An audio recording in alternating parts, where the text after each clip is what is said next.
The lunch bell echoed through the hallways of Roosevelt Middle School in Charlotte, North Carolina, triggering the familiar stampede of sneakers, laughter, and chatter. Every day the cafeteria transformed from a simple room into a crowded battleground of adolescent politics.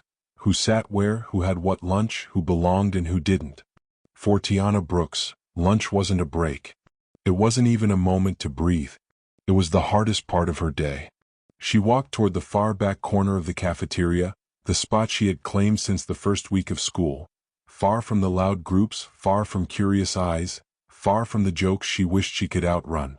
Her backpack, faded at the edges from years of use, slid off her shoulder as she sat at the cold table marked with scratches and doodles from students long gone.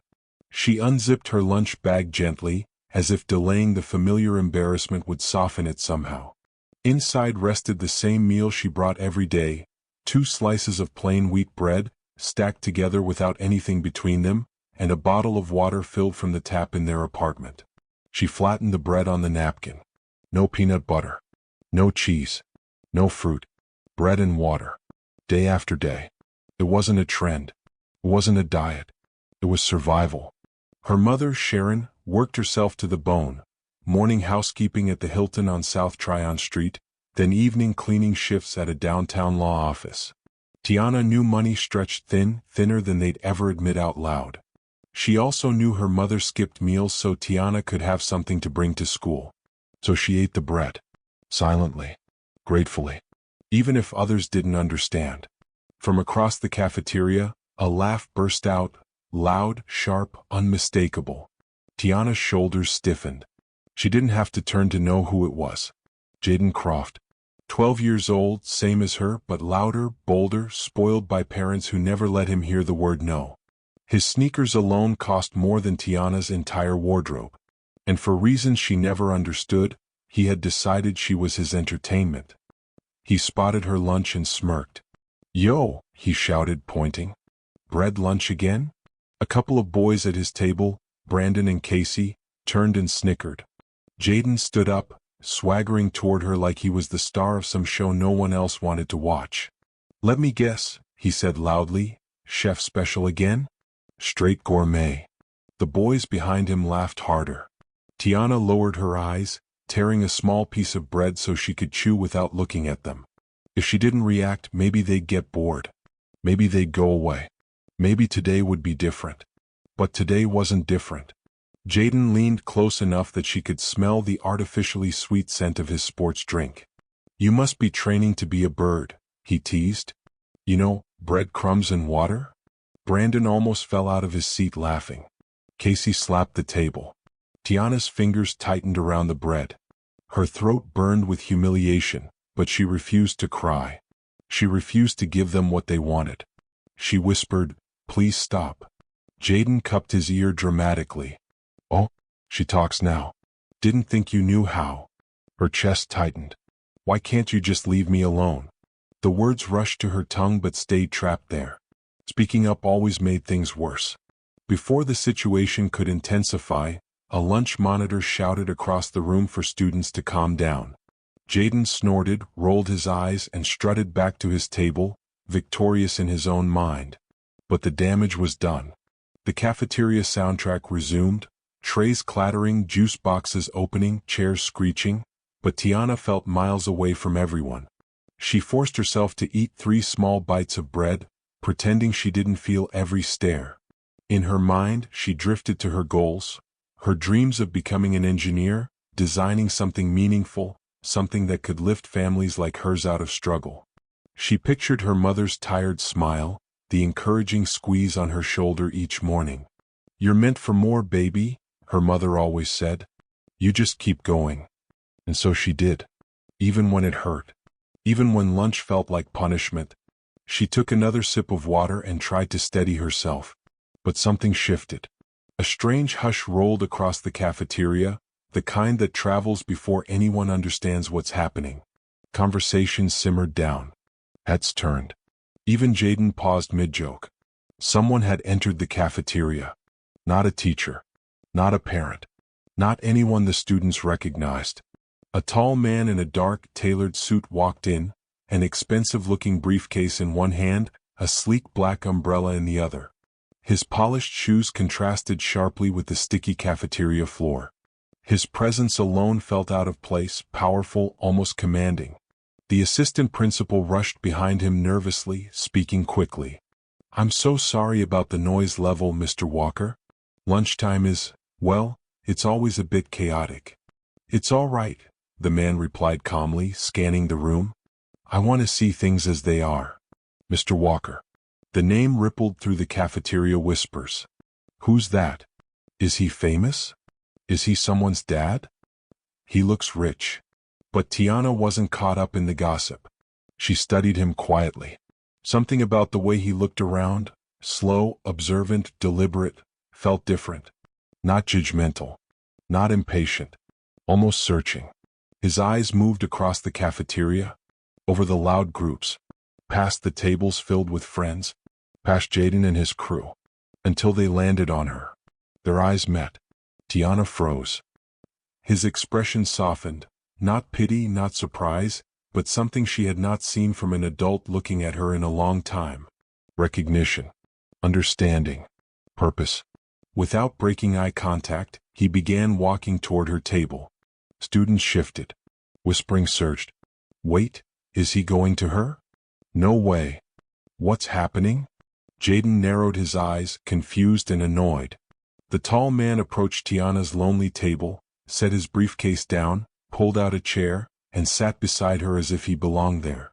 Tiana's heart pounded so hard she could feel it in her throat. Who was this man? Why had he chosen her table? And what did he want? Before she could gather her thoughts, he turned to her with a warm, steady smile. "Hello," he said quietly. "Do you mind if I sit with you?" And just like that, in a cafeteria where she had always felt invisible, the most unlikely moment of her life began. Tiana has no idea that this stranger knows exactly who she is, and why he is here. Tiana sat stiffly, unsure where to look or what to say. This wasn't the kind of moment kids like her ever experienced. Important men in suits didn't sit beside girls with bread and water lunches. They didn't cross a cafeteria full of students just to share a table with someone who tried every day to blend into the background. The man adjusted the cuff of his suit before turning to her again. "I'm Damon Walker," he said. "I'm visiting the district today." Tiana blinked. The name sounded familiar, but she couldn't place it. "Oh, hi," she whispered, barely audible. She expected him to move away after saying hello, maybe just offering a polite gesture before joining the school administrators. But he didn't. He stayed right there beside her, sitting calmly as if this were the most natural choice he could have made. Students around the room whispered louder. "That's the tech billionaire. Why is he talking to her? Why not sit with the principal?" Jaden sat frozen, torn between confusion and irritation. His smirk had vanished. But Damon didn't pay attention to any of it. He looked at Tiana with the same focus someone might give a conference room filled with executives, not a lonely middle schooler with 2 slices of bread. "Mind if I ask your name?" Damon said gently. "Tiana," she replied. "That's a strong name," he said. "I like it."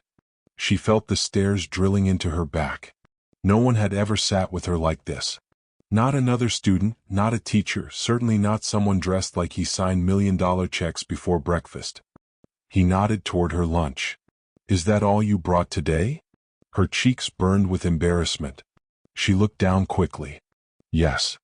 "Is it your favorite?" he asked carefully. She hesitated. "Not really." He gave a slow, understanding nod. "Thank you for telling me the truth." She didn't know why that mattered so much, but something in the way he spoke made her feel seen. For the first time in forever, someone wasn't laughing at her lunch or making assumptions. He was listening. Damon glanced across the cafeteria and froze on Jaden's table. Without raising his voice, he asked, "Has that boy bothered you before?" Tiana's fingers tightened around her water bottle. "No. It's fine. I'm used to it." Damon narrowed his eyes slightly, not in anger toward her, but in disapproval of what he'd witnessed. Getting used to mistreatment is something no child should ever have to do. His words landed in her chest with surprising weight. A cafeteria worker called across the room, "Mr. Walker, Can we get you anything from the staff table? Damon turned and gave a polite wave. No, thank you. I'm exactly where I need to be. More whispering. More staring. Could this day get any stranger? He rested his elbows lightly on the table. Tell me about yourself, Tiana. Do you like school? She nodded. Mostly. I like math and science. His brows lifted. Really? That's impressive. Most kids your age avoid those like the flu. She almost smiled. I want to be an engineer one day. Maybe build things that help people. Damon leaned back slightly, studying her face, and something shifted in his expression. He looked almost proud. That's a remarkable goal, he said. She shrugged, looking down. It's probably silly. It's not silly at all, Damon replied firmly. Engineers change the world. The way he said it made her believe for the smallest moment that she could actually become one. Tiana took a quiet breath, gathering the courage to ask the question burning in her mind. Why did you sit here? With me? She expected him to dodge the question or give some vague answer adults usually give. But Damon didn't. He looked her in the eyes. Because sometimes the person sitting alone is the one who needs someone the most. Her throat tightened. She wasn't used to kindness from strangers, especially not ones who walked like they owned skyscrapers. Before she could respond, another voice cut across the room. Well, Jaden said loudly as he strutted toward them. Didn't know we were hosting VIP day. Tiana braced herself. Jaden stopped in front of their table, folding his arms. Why are you sitting with her? We've got a whole table open over there. The cafeteria fell silent again. Damon didn't raise his voice. He didn't even shift in his seat. He simply said, I'm sitting exactly where I intended to. Jaden scoffed. Whatever. She's just. Damon held up a hand, stopping him without a single word of anger. What matters isn't what you think she is, he said calmly. What matters is how you choose to treat others.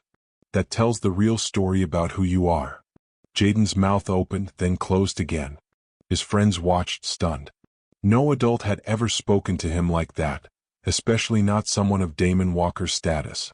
Though Damon stayed composed, Tiana could see something sharp behind his eyes. Not annoyance.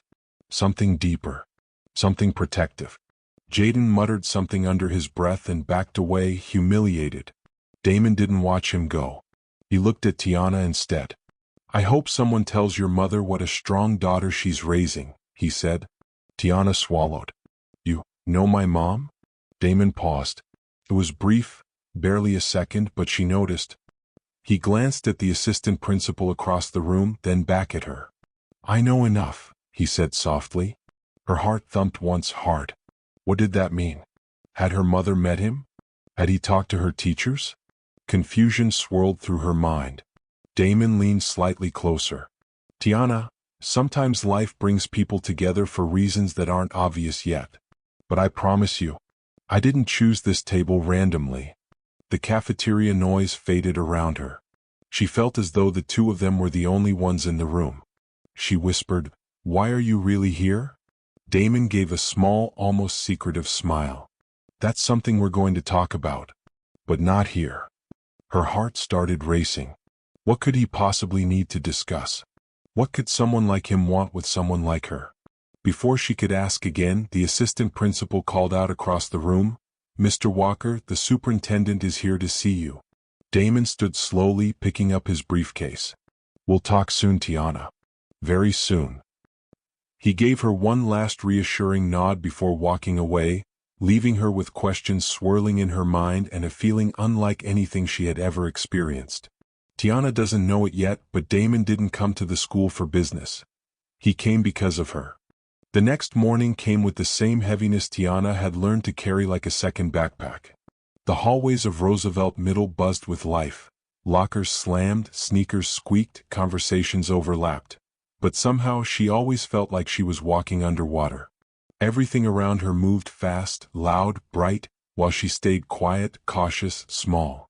She kept her eyes down as she headed toward her homeroom. It didn't take long before she sensed the shift, the hush that rolled through the hallway whenever she passed. A couple of eighth graders slowed their steps and glanced at her lunch bag, The same thin brown paper she reused until it fell apart. She clenched it tighter. She reached her classroom door, hoping to slip inside unnoticed, but as soon as she pushed it open, she froze. Jaden was standing right there. Tall, sharp-jawed, always with that half-smirk that made everything he said sound twice as cruel. He held something in his hand, dangling it between two fingers like it was contaminated. It was a single slice of sandwich bread. "Tiana," he sang out loud enough that half the class turned. "You dropped your gourmet meal. Would hate for you to starve." A few kids snickered. Someone whispered, "Bread girl's here." Her face warmed instantly. She felt sweat prickle the back of her neck. Jaden stepped closer, extending the bread toward her as if offering a royal gesture. "Go on," he said. "You know you want it." Tiana didn't speak. She didn't trust her voice. She simply walked past him, ignoring the bread, and took her seat. But Jaden wasn't done. He dropped the slice on her desk. "Breakfast," he announced, bowing dramatically. "Courtesy of the cafeteria. On the house." Laughter filled the room. Not loud. Worse, light, casual, as if her humiliation was just a normal part of their day. Tiana brushed the bread aside and opened her notebook. She kept her eyes trained forward, but something in her chest twisted, pulling tight.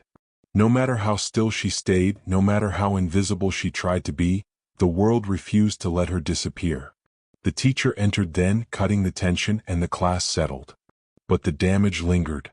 Every time Tiana looked up, someone was watching. By lunch, she felt drained.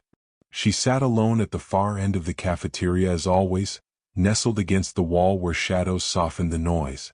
She slowly pulled out her lunch, 2 slices of bread wrapped in wax paper and her bottle of water. She wasn't ashamed of the food itself. She wasn't. She understood why her mother did what she did. Bread filled you. Water kept you steady. It wasn't glamorous, but it was something. But the stairs.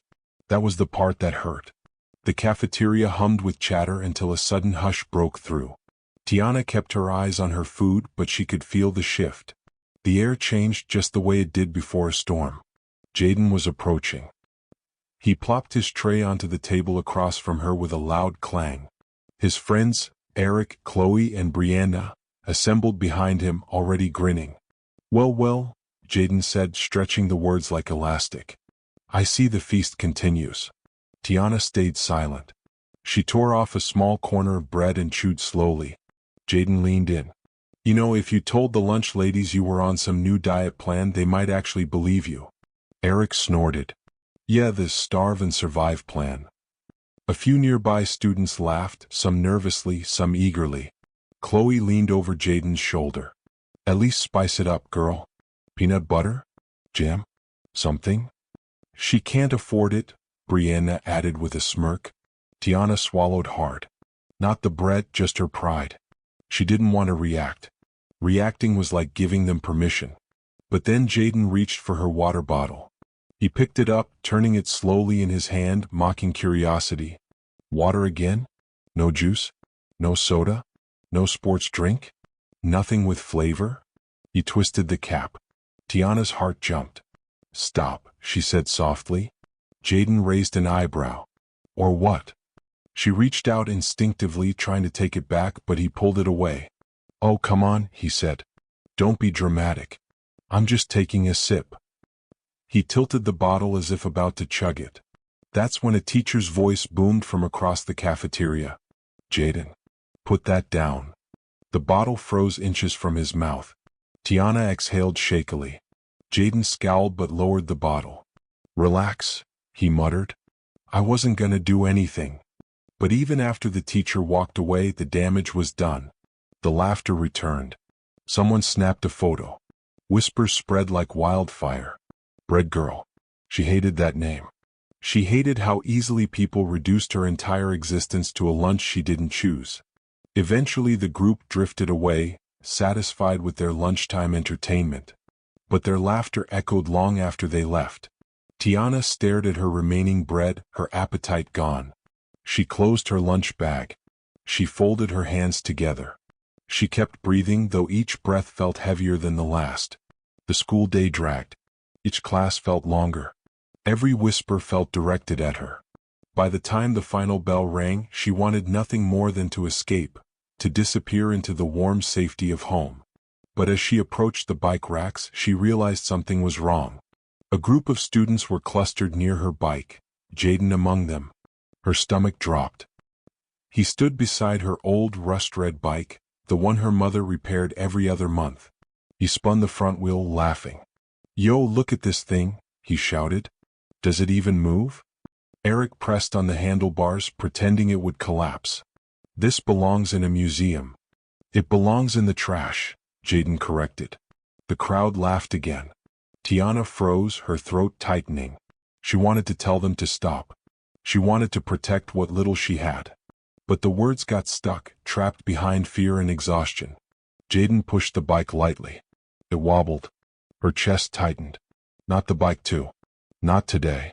Before she could speak, a voice cut through the air, deeper, older, unfamiliar. "Hey." The crowd turned. A man in a charcoal suit, polished shoes, and a commanding presence stood at the edge of the sidewalk. He wasn't a teacher.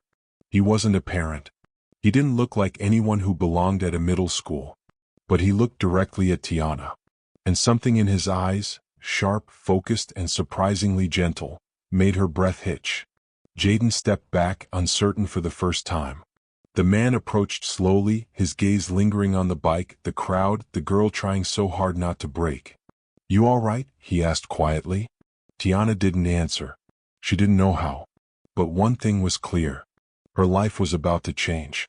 The wind picked up around the school courtyard, carrying with it the faint smell of freshly cut grass and cafeteria leftovers, a mixture Tiana always associated with dismissal time. But today the air felt heavier. Every breath seemed too loud, too sharp. Her heart thudded as the stranger in the charcoal suit approached. Students began whispering as they drifted away from the bike rack, curiosity spreading like a wave. The man didn't look like any parent she had ever seen around Roosevelt Middle. His suit looked tailored. His shoes gleamed. Even the way he carried himself, calm, steady, almost intimidating, felt different. Jaden stepped aside, forcing a laugh. "Relax, man. We were just looking at her bike. It's not a big..." The man raised a single hand, palm outward, and the rest of Jaden's sentence dissolved on his tongue. He didn't shout. He didn't threaten. He simply existed with a level of authority that demanded silence. His eyes moved from Jaden to the bike, then to Tiana. He studied her, carefully, quietly, like he was taking in every detail. The frayed strap of her backpack, the faded sweater too thin for the season, the tight way she held her shoulders. Finally he spoke. "Is this your bike?" Tiana hesitated. Her voice felt trapped under the weight of too many bad days. She nodded instead. The man knelt beside the bike, inspecting it the way a mechanic might examine an engine. His gaze softened as he traced a finger along a dented section of the frame, then looked up at her again. "You ride this every day?" Another nod. Jaden snickered from behind him. "Yeah, she lives in the..." The man stood slowly. 1 step. 2 steps. He turned fully toward Jaden, hands resting casually in his pockets, effortless but powerful. "What's your name?" Jaden swallowed. "Oh, Jaden." "What grade are you in, Jaden?" 7. The man stared at him a moment longer. "Then you're old enough to know the difference between teasing and cruelty." Jaden's throat bobbed as he swallowed again. "We weren't." "Yes," the man said calmly, "you were." Just those 2 words seemed to erase every ounce of Jaden's confidence. He stepped backward, motioning for his friends to follow him. They left quickly, scattering across the sidewalk. When they were gone, the man exhaled and turned back to Tiana. "Sorry about that." Tiana blinked, stunned. "Sorry?" No adult had ever apologized on behalf of bullies before. Most didn't even notice her enough to intervene. He took another step closer, not too close, just enough to speak softly. "I didn't mean to scare them, but someone needed to say something." Tiana finally found her voice, though it came out barely above a whisper. Who are you?" His mouth lifted in a small smile. "My name's Damon." She searched his face, trying to place him. She couldn't. "Are you someone's father?" she asked. Damon laughed quietly, shaking his head. "No. Just visiting today. Why? She asked gently. He paused, longer than she expected. His eyes drifted briefly toward the school building, then back to her. I had a meeting nearby, he said, choosing his words carefully, and I wanted to stop here before heading out. That answer didn't satisfy her. But she didn't push. Damon motioned to her bike again. This looks like it's been through a lot. It still works, she said quickly, almost defensively. I mean, most of the time. His eyes softened. Do you want help fixing it? She shook her head immediately. It's okay. My mom does what she can. He nodded as if he understood more than she said. Then his expression shifted, subtle, curious, thoughtful. Can I walk you home? He asked. The question startled her. No, I'm okay. It's not far. His voice remained gentle. I'd feel better if I knew you got home safe today, especially after all that. He didn't look at the crowd or the bullies. He didn't need to. Tiana hesitated. She wasn't used to strangers caring. She wasn't used to anyone caring outside her mother. She glanced toward the street beyond the school gates. She'd walked that route 1,000 times. But today her legs still felt shaky from humiliation, and her bike felt heavier than usual. Damon noticed her uncertainty without her saying a word. I promise, he added softly, I'm not here to make things harder for you. Something in his tone carried sincerity, the kind she seldom heard. After a long breath, she nodded. Damon smiled again. Let me grab the handlebars. He took the bike beside him, rolling it gently as they began walking. Students watched from a distance, confused, whispering, curious, but no one approached. Tiana walked beside Damon in silence, trying to make sense of this man who appeared out of nowhere. Do you visit schools often? She asked finally. Not usually, he said. But I had a good reason today. She waited, expecting him to explain. You didn't? Instead, he asked, how long have those kids been bothering you? Tiana shrugged. A while. You tell anyone? What's the point? She muttered. People notice what they want to notice. Damon didn't respond at first. His jaw tightened slightly, almost imperceptibly.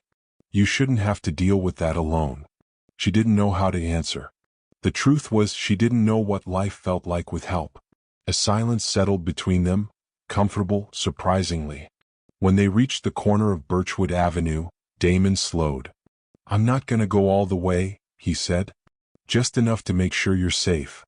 She nodded, gripping the handlebars gently when he passed the bike back to her. Thank you, she said. His eyes locked with hers, warm, steady, carrying something she didn't recognize yet. Oh, Tiana, he said quietly, you'll see me again tomorrow? Her breath caught. Why? He smiled, but not in a playful way, more like a promise. Because there's something important I need to talk to you about. Her pulse quickened. What is it? She asked. You'll find out soon. Then he stepped back, gave her a small nod, and turned away. As Tiana watched him walk down the street, a realization sparked inside her. This wasn't a coincidence. And whatever he was about to tell her would change everything. The next morning, Roosevelt Middle carried the usual chaos of chatter, lockers slamming, sneakers squeaking on tile. But to Tiana the air felt different, unsteady, expectant, as if the day itself was holding its breath. She barely slept the night before. Damon's final words replayed endlessly in her mind. You'll see me again tomorrow? There's something important I need to talk to you about. Who was he really? Why had he shown up the day she needed someone most? And why did he look at her like she mattered? The questions chased her all the way into the school building. By the time lunch arrived, she was exhausted from thinking about it. She entered the cafeteria slowly, bracing herself for the daily wave of whispers and stares. Sure enough, the moment she walked in, the noise dipped. A few kids nudged each other. A group of girls looked at her, then toward the door as if anticipating something. Tiana sat at her usual spot in the far corner, the place where shadows softened her presence. She set down her bread and water, trying to disappear into routine. But today routine didn't feel safe. For once, she was the center of attention, and not because of her lunch. She tried to ignore it. Tore off a piece of bread. sipped her water, focused on the wall instead of the people. Then, a ripple passed through the cafeteria. Conversations paused. Forks froze. Someone gasped so loudly it echoed. Tiana's head snapped up just in time to see a familiar figure in a charcoal suit stepping through the double doors. Damon. Her heart flipped. He wasn't supposed to be here during school. He wasn't a parent, a teacher, or any kind of staff member. Yet there he was, walking with effortless calm between rows of tables filled with stunned students. Whispers erupted. That's the guy from yesterday. He looks important. Why's he here? Is he famous? Is he a celebrity? Maybe he's a cop. No, he's too well dressed. He's coming toward. Wait, is he going to her? Tiana's breath caught as Damon scanned the cafeteria, slowly, deliberately, and then he saw her. His expression warmed instantly. Not pity. Not sympathy. More like recognition. Like he'd been searching for her. Students parted like he was royalty walking up a red carpet. And then, he walked past every empty seat, past the popular crowd, past the teacher's table, until he reached her corner. Her heart thudded so hard she was sure everyone could hear it. Damon stopped beside her table. "May I sit here?" he asked, voice gentle but loud enough for the silence to swallow. Tiana blinked. Students gasped. Jaden, from across the room, nearly dropped his fork. She stammered, her throat tightening. You want to sit here?" Damon smiled. "If that's all right." She nodded slowly. He pulled out the chair across from her and sat down, calm, composed, as if sitting beside her was the most natural thing in the world. But the cafeteria reacted like an earthquake had hit. The room exploded with whispers. Why her? What's going on? No way. Is she related to him? Is she in trouble? Is he like a billionaire or something? Tiana swallowed, hands trembling slightly beneath the table. "You came back," she whispered. "I told you I would." "But why? You don't even know me." Damon leaned forward slightly, not intimidating, just sincere. "Actually, I do. More than you think." Her heartbeat quickened. "What does that mean?" "We'll get to that," he said softly. "But first, I want to ask you something." Her eyes widened, nervous and curious all at once. Damon nodded toward her lunch. "Do you eat like this every day?" Her cheeks warmed. "It's what we have." He didn't flinch, didn't react with pity. Instead, he said quietly, "That's not right. Not for someone with your potential." She blinked. "My what?" "Your potential," he repeated, firm and certain. Before she could respond, a shadow fell over the table. Jaden. He stood there stiffly, trying to mask his nerves with a smirk, but failing miserably. Sir," he said, voice cracking. "You shouldn't, sit here." She's nobody." The cafeteria froze. Damon turned slowly, his calm face shifting into something razor-sharp. "Son," he said quietly, "you have no idea who she is." Jaden faltered. I just meant..." "And," Damon added, "you have no idea who I am." Jaden stepped back, breath hitching. "Go finish your lunch," Damon said firmly. Jaden walked away so fast he nearly tripped, leaving his friends whispering in terror. Tiana stared at Damon, stunned. "You didn't have to do that?" "Yes," he said, "I did." He folded his hands together, studying her with the same quiet intensity he had the day before. "Tiana," he said softly, "I didn't come here to scare kids. I came because there's something important I need to tell you." Her pulse raced. "What is it?" He took a slow breath. "There's someone who sent me. Someone very close to you." Tiana blinked. "Sent you? Who?" "Your mother." Tiana's heart stopped. Before she could react, Damon continued. "She reached out to my foundation 3 weeks ago. She told us about your situation, about what you've been facing. And she asked for help, not for herself but for you." Tiana's eyes widened, shaking slightly. "My mom wrote to you?" Damon nodded. "Yes. And that's why I came here in person. I needed to see you for myself." Her breathing grew shallow. A rush of emotion hit her, shock, confusion, gratitude, fear, all tangled together. What did she say about me? She whispered. That you're brilliant. That you work harder than anyone she's ever met. That you deserve a chance this world hasn't given you. Tiana's throat tightened painfully. The cafeteria faded. The noise dissolved. It was just Damon and the truth he had brought with him. Tomorrow, Damon said gently, I'll explain everything. Today I just wanted you to know. He reached into his coat pocket and slid a sealed envelope across the table. Your life is about to change. Tiana stared at the envelope. Her fingers trembled as she reached for it. But before she could open it, the lunch bell rang. The cafeteria erupted back into noise.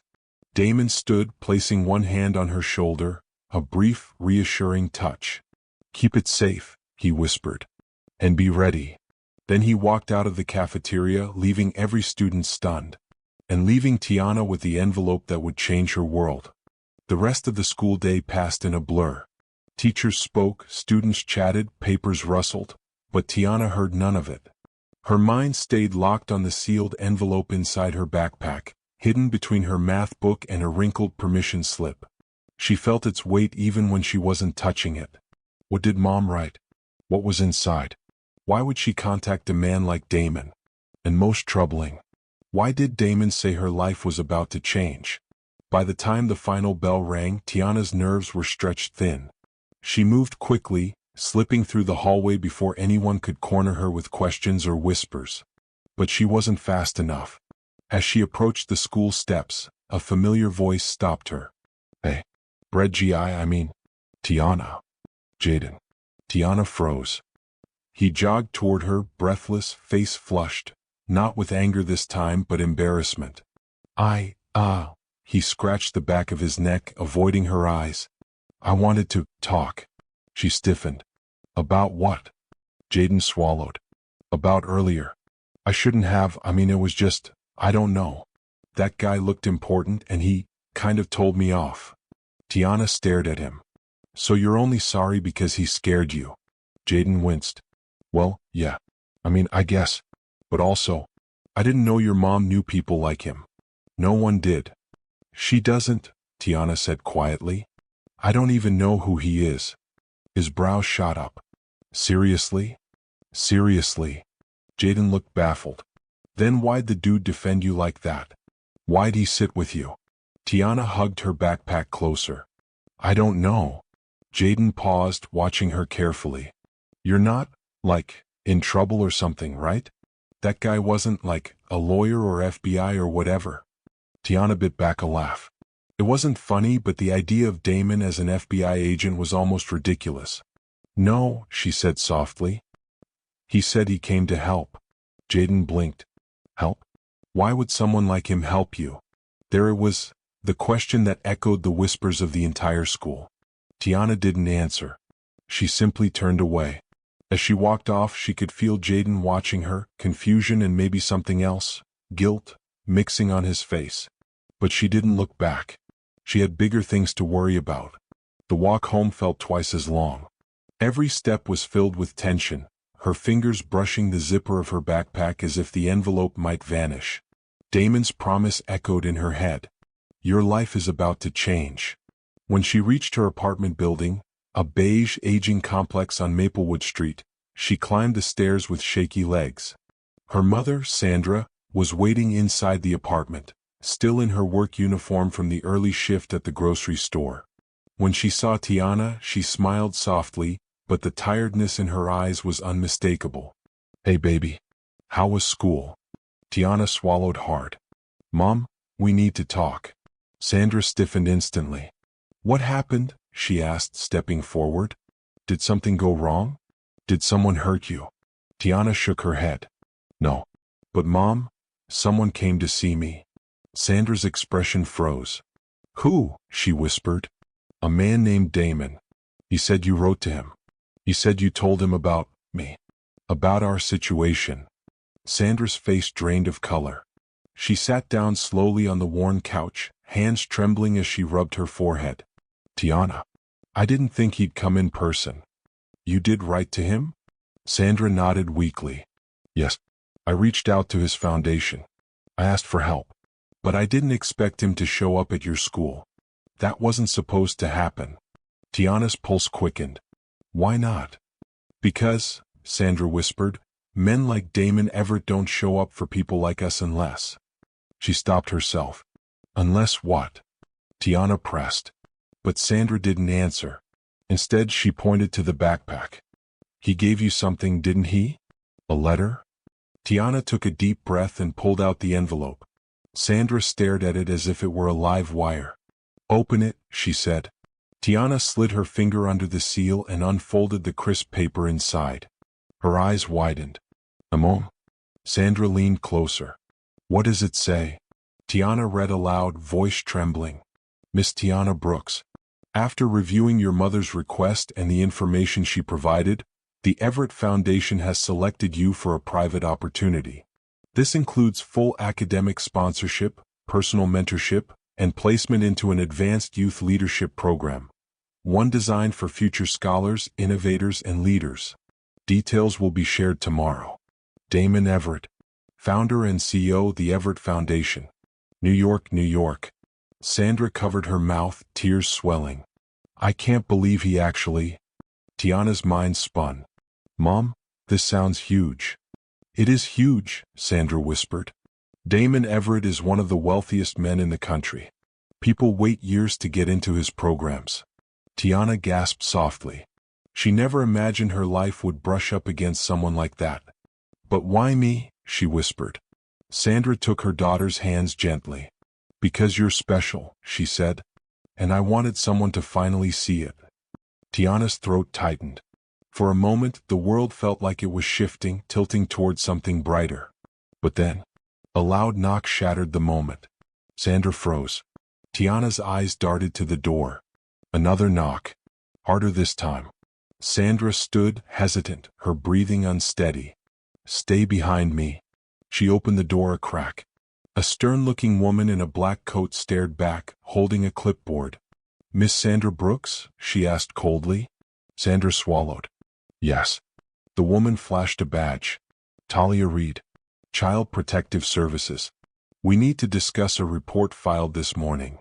Sandra's entire body went rigid. A report? She echoed. Yes, the woman said sharply. A report alleging neglect, unsafe living conditions, and potential harm to your daughter. Tiana gasped. What? That's not true. But the woman didn't look at her. Her gaze was locked on Sandra. We received the complaint anonymously, she said, and it was submitted shortly after a high-profile visitor was seen at your daughter's school. Tiana felt her breath freeze. Someone had reported them. Someone wanted to destroy the opportunity Damon was offering. But who? And why? As the CPS agent stepped inside, clipboard ready, Tiana felt a sudden chill crawl down her spine. Because one thing was clear. This wasn't a coincidence. Someone was trying to tear her life apart, right when it was beginning to finally change. The night pressed against the windows of the mansion like a cold hand, but inside the guest room where Amina slept, warmth glowed gently. A small lamp cast a honey-colored light across the room, and its soft hum filled the silence. It was the first night in a very long time that she wasn't curled up on a concrete step or wrapped in newspaper behind a closed shop. Her breathing was deep, steady, and peaceful. Down the hall, however, billionaire Ethan Cole wasn't sleeping. He sat in his private study, surrounded by tall shelves filled with books he rarely had time to read. His fingers tapped slowly against the polished desk as he stared at a single photograph. It was a picture taken nearly 9 years ago. His daughter, Rosalind, smiling with her 2 missing front teeth, wearing her glittery school shoes and a yellow dress she insisted on wearing nearly every day. That dress had been the last thing he saw when she vanished. He traced Rosalind's smile with his thumb. His jaw tightened. Ever since Amina had looked at him earlier that evening with those trembling eyes and said she had something important to tell him, he had felt a storm gathering inside his chest. Something about the girl unsettled him. Not in a bad way, no. More like a feeling that the universe had nudged her into his path for a reason. His assistant, Jordan, stepped quietly into the room. Sir, you haven't gone to bed yet? Ethan didn't look up. No. Something tells me tomorrow is going to change everything, Jordan hesitated. Is this about the girl? Yes. Ethan finally set the photo down. She knows something. She's holding on to something painful. And I can't shake the feeling that whatever she's afraid to say, it involves me. Jordan frowned. Sir, do you believe she might know something about? Ethan lifted a hand. I don't know. But I'm done assuming coincidence. Jordan nodded and stepped back, understanding that Ethan needed space. Moments later, Ethan rose slowly from his chair and walked toward the large window behind him. Outside, the sky was a deep blue-black, the moon resting behind a torn blanket of clouds. His mansion looked peaceful, quiet, almost serene. Yet he felt tension in the air, as though the walls themselves were holding their breath. He whispered under his breath, "What are you hiding, Amina?" Morning came with a pale golden light spilling across the wide corridors. Birds perched along the balcony rails and sang their morning songs, filling the estate with life. Ethan was already awake, dressed, and seated at the dining table when Amina stepped in shyly. She had been given fresh clothes, simple, soft, and comfortable, yet she still tugged at the sleeves nervously, unsure if she deserved any of it. Ethan noticed immediately. "Good morning," he said gently. "Did you sleep well?" She nodded. "Yes, thank you, sir." Ethan's voice softened. "Please call me Ethan." Amina swallowed. "Okay, Ethan." A server brought plates of warm food, eggs, fruit, toast, porridge, and a small glass of fresh juice. Amina stared wide-eyed. She had never seen so much food prepared for one person. "You can choose whatever you like," Ethan told her. "No pressure." She hesitated, then reached slowly for the porridge, her hands shaking slightly. Ethan pretended not to notice. He wanted her to feel safe, not watched. After a moment of silence, Amina cleared her throat. "Oh, Ethan?" "Yes." Her fingers tightened around her spoon. I want to tell you something. But I'm scared. Because I don't know what will happen if I say it." Ethan pushed his chair back slightly and leaned forward, keeping his tone calm, inviting. "You're safe here, Amina. Nothing bad will happen. You can trust me." Her eyes lifted to meet his. They were full of a strange mixture, fear, exhaustion, and a heavy sorrow that didn't belong to a child her age. She opened her mouth, then closed it again. I'm trying," she whispered. Ethan nodded. "Take your time." Then, as if trying to distract her mind, he reached to a small box beside him. "Before you explain anything, I want to give you something." Amina watched nervously as he opened the box. Inside was a small, delicate necklace with a pendant shaped like a tiny lantern. He held it out. "This is called the light pendant. My daughter loved it. She said it could keep the darkness away." Amina froze. "Your daughter?" A heartbeat. Pause. "Yes," Ethan said quietly. "Rosalind." Amina's throat tightened. Her eyes widened. Her breath hitched almost to the point of breaking. Ethan noticed every tiny reaction. He tilted his head slightly. "Amina, what's wrong?" Her lips trembled. But no words came out. Ethan stood, walked to her side, and knelt gently so he was at her level. "I gave this to you," he said softly, "because sometimes a little light helps us see the truth more clearly. And I think something inside you has been in the dark for a long time." Amina's eyes filled with tears, not of fear but of unbearable emotion, as if she had been holding a secret so heavy it had bent her back for years. "I didn't know what to do," she whispered. "I didn't know how to tell you." Ethan placed a calming hand on her shoulder. "Tell me now." She pulled in a shaky breath. Her fingers curled tightly around the table's edge, knuckles pale. Then her gaze shifted slowly toward the pendant in his hand. It glimmered under the morning light like a small sun. "I've seen that before," she said faintly. Ethan's heart lurched. "What do you mean?" Amina blinked slowly, tears streaming down her cheeks. My mother had one. Just like it." Ethan's blood ran cold. His hands stiffened. His breath stopped. But Amina wasn't finished. She lifted her face, trembling, breaking, terrified, yet ready. "My mother said it belonged to someone she wasn't supposed to talk about." Her voice cracked. "And she said She said that person was the reason she kept me hidden. Ethan's pulse pounded like thunder. Hidden? Kept her hidden? A rush of dread washed through him as pieces began to shift inside his mind. Pieces he had never imagined were connected. Amina wiped her tears. She swallowed hard. And then she said the words that made Ethan's world tilt. She told me that the man who owned that pendant was my father. Ethan's breath shattered. For a moment the entire room fell silent, utterly silent, except for the faint ringing in his ears. His jaw slackened. His chest tightened. Every part of him froze. Amina's voice dropped to a whisper. And she said, "That man was you." Ethan grabbed the edge of the table to steady himself. His eyes locked onto hers, fear, confusion, hope, and disbelief swirling all at once. Amina looked back at him, trembling. "Ethan, is it true?" she whispered. The pendant glowed softly between them, and the world held its breath. The pendant slipped from Ethan's fingers and landed softly on the table, but to him, it sounded like a thunderclap echoing across the room. Amina sat frozen, hands locked together, afraid to breathe. Her confession hovered between them, heavy and trembling, like a fragile glass ready to shatter. Ethan drew in a slow, shaky breath. What did your mother tell you exactly?" he asked, his voice low but tight with emotion. Amina wiped her cheek with the back of her hand. She said she met a man many years ago. A man who helped her when she had nothing. She said he was kind, rich, gentle. And she said that man changed her life. Ethan blinked rapidly, his mind racing.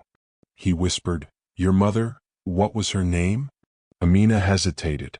"Lydia." The name hit him like a punch. He felt the room tilt for a split second. Lydia. He remembered her.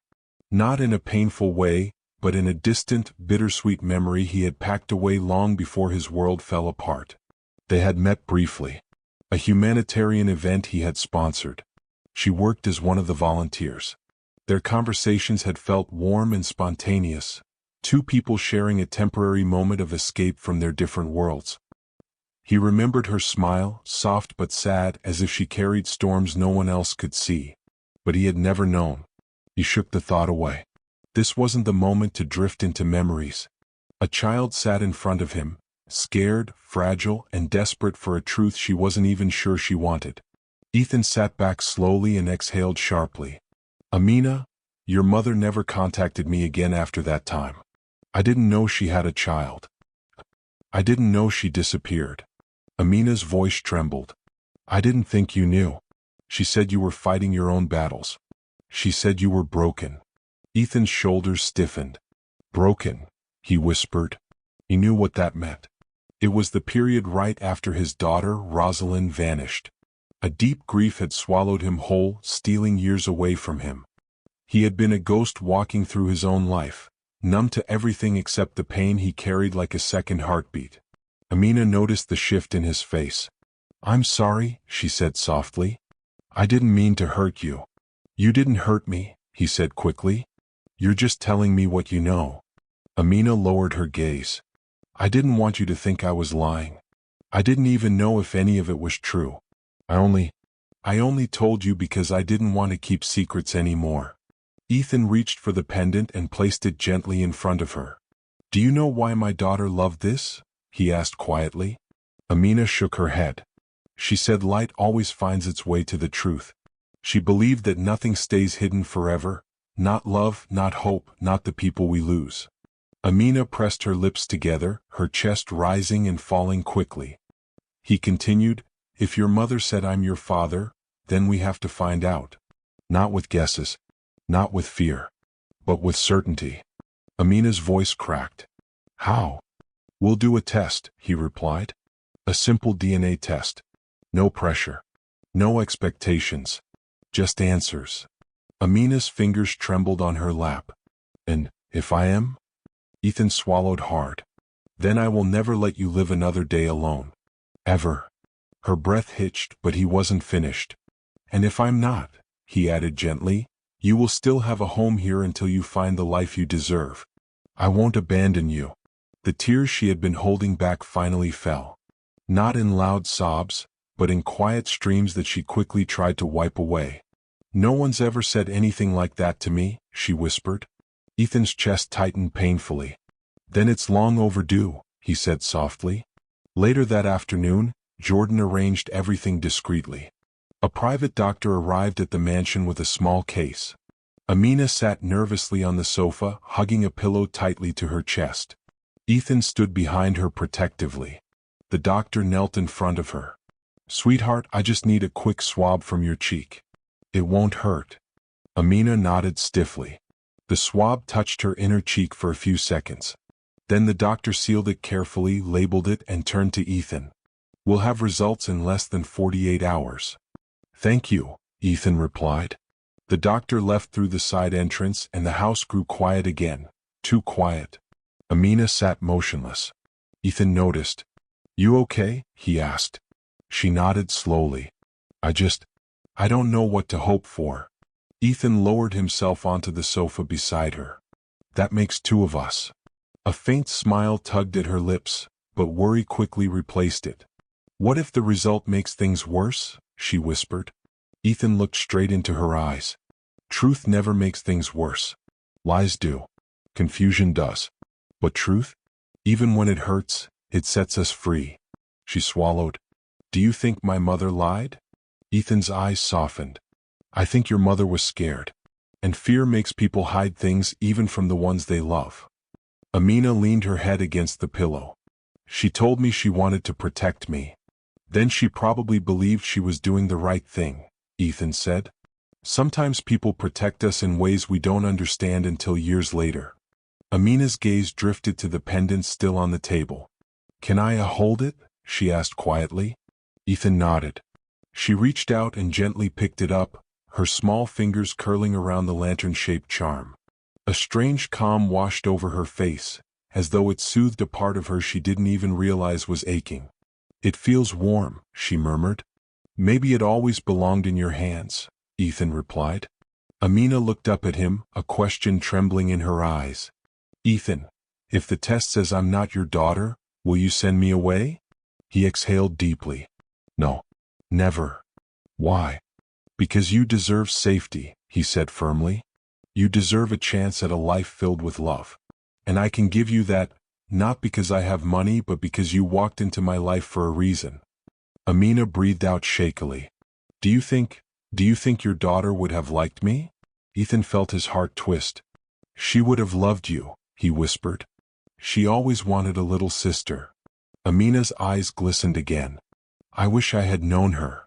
Ethan's voice softened to a faint echo. "So do I." For a moment, silence settled between them, gentle, not heavy. Then Amina spoke again, quieter than before. "What if the test says I am your daughter?" she whispered. Ethan swallowed the lump in his throat. "Then everything in my world changes." Amina shifted nervously. "Is that good or bad?" Ethan didn't answer right away. He stared at her for a long moment, her eyes, her posture, the quiet strength she carried despite her pain. Finally, he reached out and placed his hand over hers. "It would be the greatest gift life has given me in 9 years." Amina's breath trembled. But before she could respond, Jordan rushed into the room, urgent, breathless. "Sir, we have a situation," he said. Ethan stiffened. "What happened?" Jordan held up his phone. On the screen was a blurry image taken outside the mansion gates. A woman, standing alone. Shivering. Watching. "She says," Jordan muttered, swallowing hard, "that she knows the child." Amina's entire body went cold. Her fingers tightened around the pendant. Ethan rose slowly, heart pounding. Jordan whispered one more thing. "She says her name is Lydia." For a heartbeat, Ethan couldn't move. Jordan's words hung in the air like a storm cloud refusing to pass. "She says her name is Lydia." Amina's breath escaped her in a shaky gasp. Her fingers clutched the pendant so tightly her knuckles whitened. "That's impossible," she whispered. "My mom, she—" Her voice broke into pieces. Ethan turned to her carefully. "Amina, what did you think happened to her?" Amina swallowed hard. "She told me she had to go somewhere far away. She said she'd come back when she could. Then, nothing. No calls. No letters. No visits. I thought she abandoned me. Her voice trembled at the last word, like it pained her just to say it. Ethan's chest tightened. A child growing up believing her mother didn't want her? That kind of wound left scars no one could see. Jordan, Ethan said, steadying himself, is she still outside? Yes, sir. She's not trying to force her way in. She's just waiting. Amina curled inward, knees pulled up, like she didn't know whether she should run toward the truth or away from it. Ethan crouched beside her. You don't have to see her if you're not ready, he said softly. Amina hesitated. But what if it really is her? The question landed like a fragile whisper. What if she came back for me? Ethan felt the weight of those words settle into his bones. This wasn't just curiosity. This was hope, dangerous hope, hope that could lift her up or shatter her completely. You won't face her alone, he said. Amina nodded, though uncertainty trembled through her. Jordan guided them toward the front entrance, his steps brisk but cautious. The mansion's large double doors opened to a cold breeze sweeping through the night air. Outside the iron gate stood a lone figure. A woman wrapped in a worn coat, hood pulled far over her face. She didn't move, didn't call out, didn't wave. She just stood still as if frozen by fear or regret. Amina's breath hitched. That looks like her, she whispered, a mixture of dread and longing twisting her voice. Ethan placed a reassuring hand on her back. Do you want to go closer? Amina took a small step. Then another. Her heart thudded so hard she could feel it in her throat. The security team held their position, watching closely but not interfering. As they approached, the woman lifted her head slowly. The hood slid back just enough to reveal a familiar face. Older, thinner, more tired than Amina remembered, but etched with the same features. Her eyes widened. Amina? The woman whispered, her voice cracking as though speaking her daughter's name hurt yet healed at the same time. Amina froze. Mom? She breathed. And just like that, the world stopped. For a long moment, no one moved. The wind rustled the trees. A street lamp flickered overhead. And two pairs of eyes, one filled with fear, the other with disbelief, locked onto each other. Lydia took a tiny step forward. I'm sorry, she whispered, tears instantly spilling down her cheeks. I'm so sorry. Amina took a step back. Why did you leave me? She cried, voice shaking with years of buried pain. Lydia's knees buckled and she dropped to the ground, sobbing into her hands. I had no choice, she said brokenly. I never wanted to leave you. I was running from someone dangerous. I knew if I stayed he would hurt you. Amina stared at her, stunned. Who would hurt me? Lydia shook her head violently.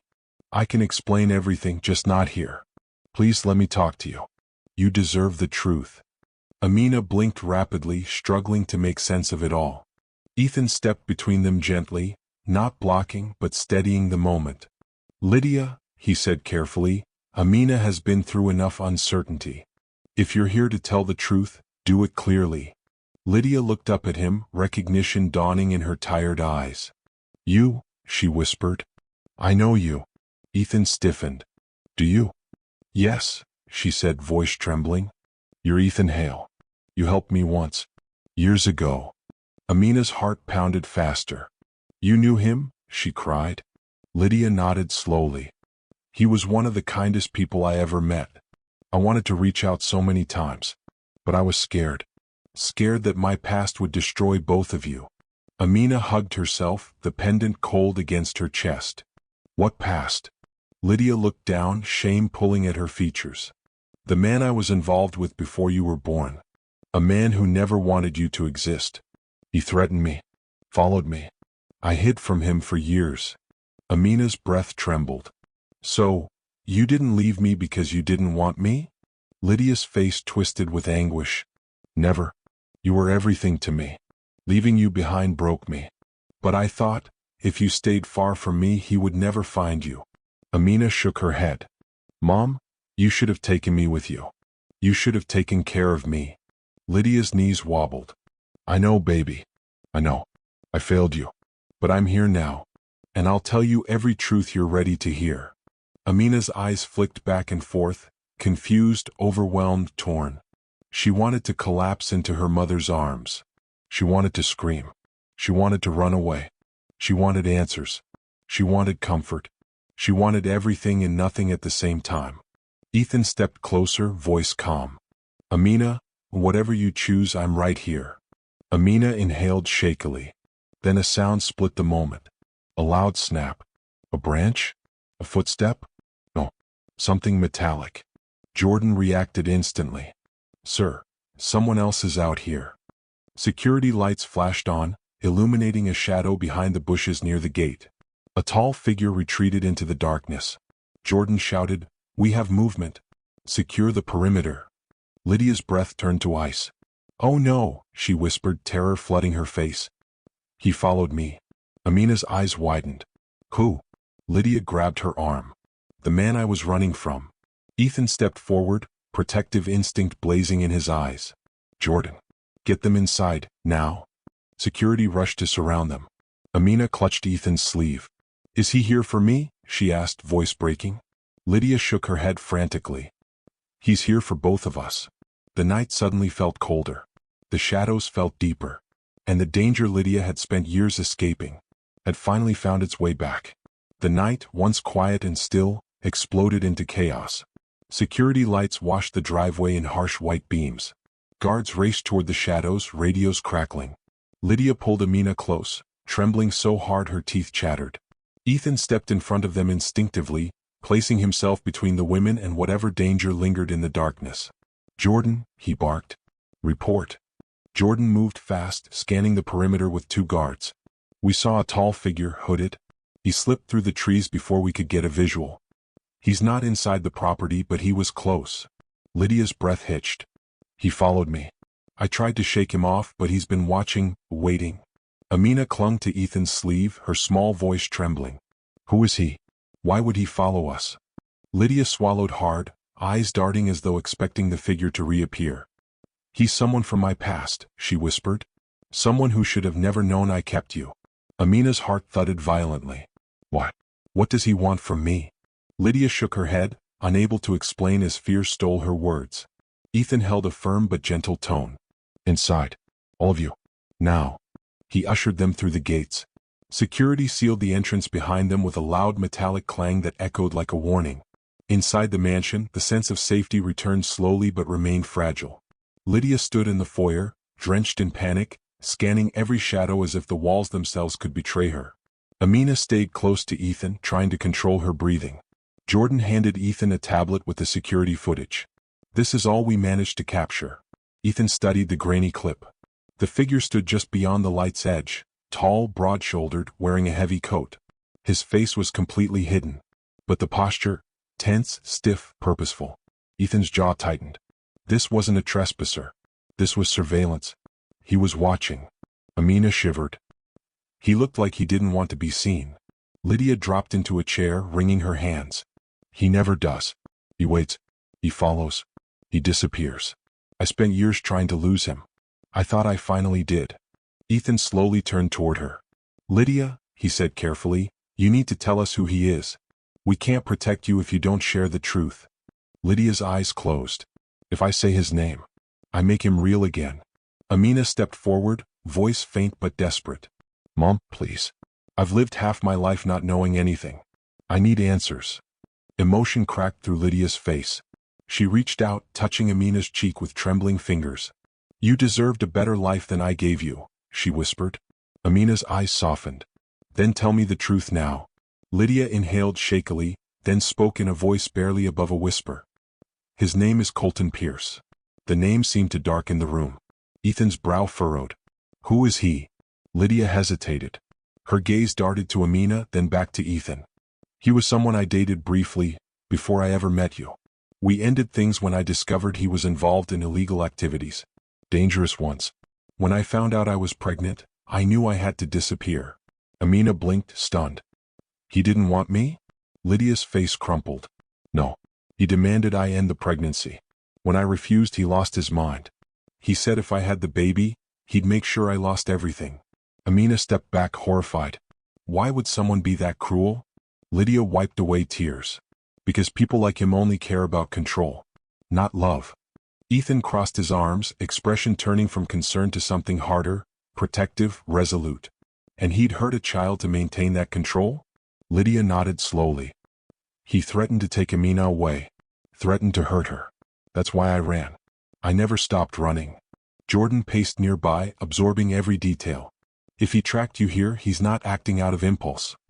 He's been watching your movements long before today. Amina's breath shortened. Does he want me now? Lydia pressed a hand to her chest, voice trembling. He doesn't care about you, sweetheart. He cares about leverage. If he thinks coming near you will make me desperate and vulnerable, he'll use that. Ethan felt anger simmer in his chest. He had seen wealth corrupt. He had seen power intimidate. But this was cruelty rooted in obsession. He leaned down to Amina. No one is going to take you from here. You're safe. Amina's eyes flickered with something fragile. Even if he's dangerous? Especially then, he said firmly. Minutes later, security delivered a more enhanced zoom of the mysterious figure. Although still vague, something glinted on the coat. Jordan squinted. Is that a silver badge of some sort? Lydia's face drained of color. Oh God, she whispered. He's using the same jacket. The one from his old job. Amina tensed. Old job. Lydia hesitated. Ethan pressed. Lydia, what was his job? Lydia finally answered, her voice cracking.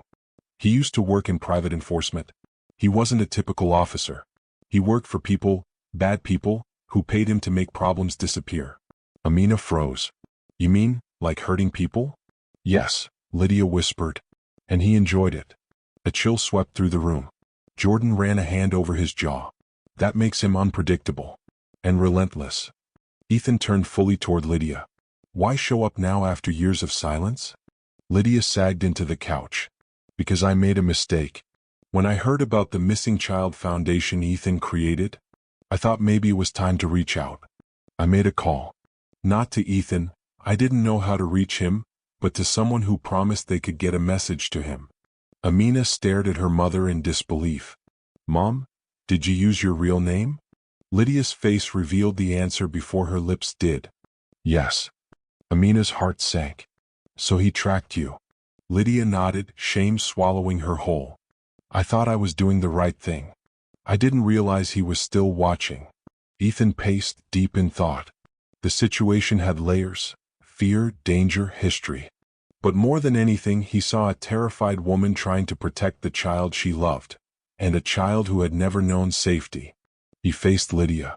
Listen to me, he said firmly. You're not alone anymore. That man will not come near Amina. Or you. Lydia's voice cracked. You don't understand. He won't stop. Then he picked the wrong house, Ethan replied sharply. He has no idea who he's dealing with. Jordan approached with a tense expression.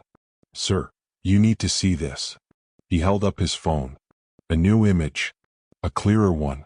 A photo taken seconds before the figure vanished into the woods. The man wasn't just watching the house. He was holding something in his hand. A picture. Amina's picture. Taken years ago. And under it, scribbled in messy handwriting, were the words, She belongs to me. Amina's breath broke. Lydia covered her mouth, muffling a scream. Ethan's eyes turned cold, sharp, unyielding. The danger wasn't approaching. It was already here. Amina stared at the photo in Jordan's hand as though it was something poisonous, something that shouldn't exist. Her own face, smaller, younger, scared, looked back at her from the grainy image the stalker had been holding. Her fingers went numb. That's me, she whispered, voice cracking. How did he even get that picture? Lydia pressed shaking hands to her mouth. He must have taken it when you were little. Before I ran. Jordan shook his head. No. This picture isn't that old. Look at the edges. Look at the quality. This isn't years old. This looks recent. Amina stumbled back, breath hitching. Recent? Like, this year? Jordan nodded grimly. Possibly months. Amina's legs wobbled beneath her. He's been watching me, she whispered. Ethan stepped forward immediately, steadying her shoulders. Not anymore. You're safe here. But Amina didn't feel safe. Not when someone had been close enough to take her picture. Not when someone had followed her mother across state lines. Not when someone had hidden in the shadows outside a billionaire's mansion. She felt exposed, targeted, hunted. Lydia began sobbing into her hands. I thought leaving you behind would protect you.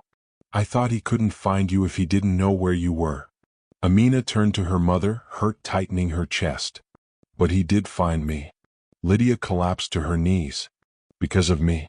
He found you because I made one mistake, one phone call, and it led him straight to you. I'm so sorry, baby. I'm so sorry. Amina didn't know how to respond. Her heart ached for her mother's fear, but also for her own childhood spent alone, confused, wondering why she was never enough to keep someone from leaving. Ethan watched the emotional collision happen in front of him. He knelt beside Lydia, voice steady but firm. Lydia, listen to me. Shame won't help your daughter now. Truth will. A plan will. Protection will. Lydia looked up, eyes red and desperate. But he won't stop. You don't understand, he doesn't stop. Ethan's expression hardened. Then he's about to meet someone who does. Jordan stepped closer. Security is sweeping the entire perimeter. Drones, night vision, motion sensors, all active. If he steps within 200 feet, we'll know. Amina hugged herself tightly, rocking slightly as she tried to process the terror curling inside her. Ethan sat beside her on the couch. Amina, look at me. She lifted her trembling gaze. You are not alone, he said. I don't care what this man wants. I don't care what he thinks he can do. He will not get to you. I'll protect you with everything I have. Amina blinked rapidly, tears welling. But what if he comes inside? He won't, Ethan said. This estate is safer than most government buildings. And beyond that, he'd have to go through me first. Amina didn't give him the smile he hoped for. Instead, she whispered, I'm scared. I know, he said gently. You've been scared your whole life. But fear doesn't get to win tonight. She leaned into his side, small and shaking. He placed an arm around her shoulders, steady, warm, grounding. Lydia watched them, guilt slicing through her chest. Seeing her daughter lean on another adult hurt, yet comforted her at the same time. She approached softly. Amina, can I sit with you? Amina hesitated, then nodded. Lydia settled on the other side of her, reaching for her hand. Amina stiffened at first, then slowly, cautiously let her mother interlace their fingers. It was the first time they'd touched like that in years. Jordan cleared his throat. We need to discuss next steps. Ethan nodded. Agreed. Lydia, I'm going to ask you something important, and I need the truth. Lydia braced herself. Ask anything. Has this man ever tried to claim Amina? Legally? Illegally? Threatened to take her? Lydia swallowed. Yes, twice. He told me if he ever found us again, he'd take her away. Not because he wanted her, but because losing her would destroy me. Amina flinched. Ethan's expression darkened. Then he's using her as a weapon. Lydia nodded. That's exactly what he always wanted. Ethan rose. Jordan, get in touch with my legal team. I want emergency protection orders filed immediately. And reach out to our law enforcement contacts. Jordan nodded and stepped aside, speaking quickly into his phone. Amina looked from Ethan to Lydia, feeling caught between two worlds, one that abandoned her and one that found her. Mom, she whispered, why didn't you tell me any of this before? Why didn't you come back sooner? Lydia's voice cracked. Because every time I tried to come back, I felt him watching, listening. I thought if I stayed away, he'd lose interest. But he didn't. Amina clenched her jaw, pain pressing against her chest. I thought you didn't want me. Lydia's face crumpled. No, sweetheart. I wanted you more than anything. That's why I left. To keep you alive. Amina turned away, tears slipping silently down her cheek. The truth helped, but also hurt. Ethan watched them with a heavy heart. So much damage. So much fear. So many unanswered questions. And one question hovered at the front of his mind, one he hadn't dared to ask until now. Lydia, he said quietly, drawing her attention. There's something else I need to know. She wiped her cheeks. What? Ethan stepped closer, lowering his voice so only she could hear. When you said earlier that I helped you years ago. He paused. Is there a chance, any chance at all, that Amina could be my daughter? Amina's breath caught. Lydia went still.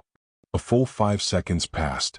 Then Lydia whispered, yes, there is a chance.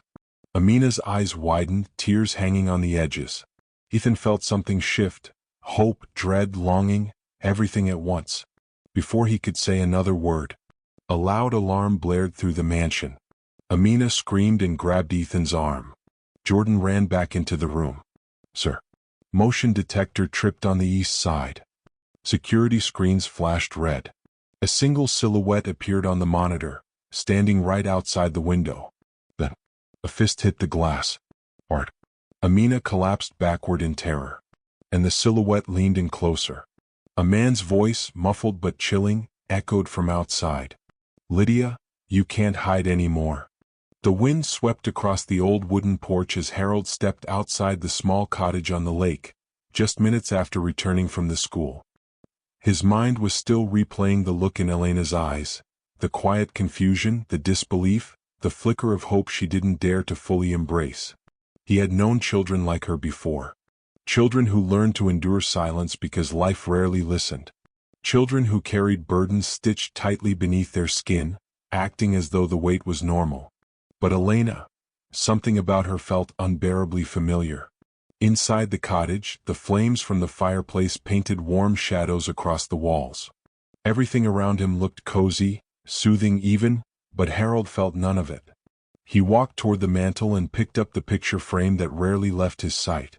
The photograph showed him with a woman, dark-haired, bright-eyed, the type of smile that made strangers smile back, and in her arms, a baby girl wrapped in a soft pink blanket. Harold exhaled slowly. Miranda, if only you were here. You'd know what to do. His late wife had always seen people deeply. She could step into a room and instantly know whose heart was hurting. She would have known how to comfort a girl like Elena, how to speak softly enough to not scare her away, how to ask the right questions. But Miranda wasn't here. And now he had to face the truth alone. He set the photo frame down carefully and sat on the couch, elbows resting on his knees. The room felt heavy, and for the first time in years, he allowed himself to return to memories he had locked away. The adoption. The long nights searching. The unanswered questions. And the cruelest detail of all. His daughter had vanished before she ever reached her first birthday. Her disappearance had turned Harold's life inside out. Investigators had found nothing but accusations and dead ends. Reports suggested his daughter had been taken by someone desperate, someone who believed raising a child within poverty was better than leaving her in the hands of wealth. Harold never gave up the search, even after losing Miranda in the emotional wreckage that followed. Losing his wife had nearly broken him. Losing his daughter had finished the job. Until today. Until a girl with deep, tired eyes sat alone with bread and water, and something inside him sparked. Something specific. Something terrifyingly recognizable. He saw the shape of her face, the way she held her shoulders. The look she gave him, half defiant, half pleading.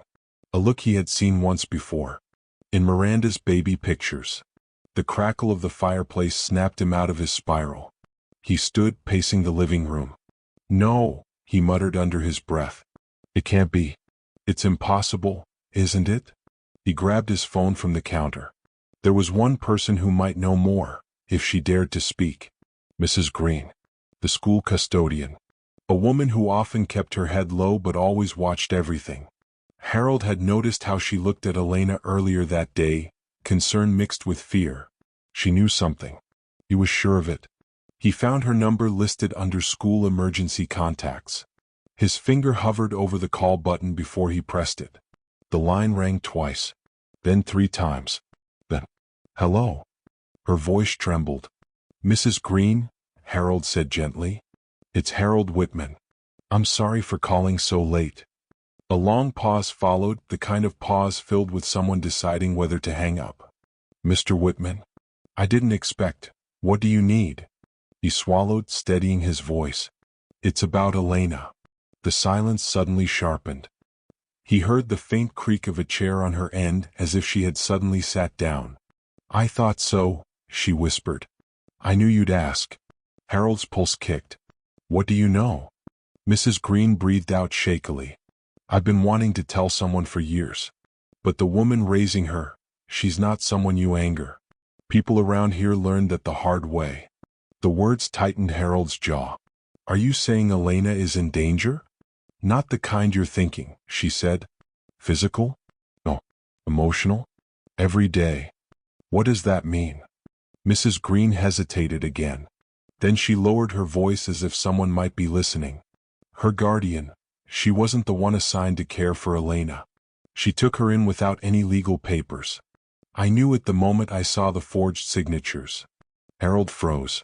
Forgery. Unapproved guardianship. A stolen child.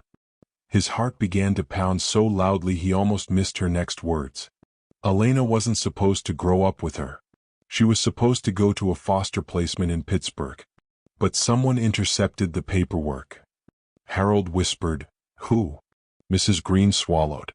Her name is Tamara Hodge. She used to live in the same neighborhood where your daughter disappeared 18 years ago. The world around him stopped. Everything blurred except one horrifying possibility. Mrs. Green, he said, gripping the edge of the counter for balance. Are you telling me that Elena might? She cut him off softly. I think she is. I think she's your daughter. The sentence hit Harold like a punch to the chest. His breath hitched, and he closed his eyes against a wave of emotion so powerful it left him shaking. I knew something was wrong the day I met her, Mrs. Green continued. She always looked over her shoulder. She flinched when people raised their voices. Kids mocked her lunch, but it was the least of her worries. Harold pressed a hand to his forehead. Why didn't anyone report this? I tried, she whispered. But Tamara is persuasive. And the foster system was overwhelmed back then. No one listened. Harold felt fury ignite deep in his chest, but he kept his voice calm. Where is this woman now? She works evenings at the diner on Westwood Avenue. Elena usually waits outside for her to finish her shift. He nodded slowly. Thank you. Truly. Mr. Whitman, please be careful, Mrs. Green said urgently. If Tamara realizes you're asking questions, she may run again. She's done it before. The line ended. Harold stood still for several seconds, the phone hanging limp in his hand. The truth had crashed into him like a tidal wave, leaving him trembling with a mixture of hope and dread. If Elena was his daughter, if she had been right under his nose for weeks, if everything he'd lost wasn't completely gone, he couldn't waste another second. He rushed to grab his coat and keys, every step heavy with purpose.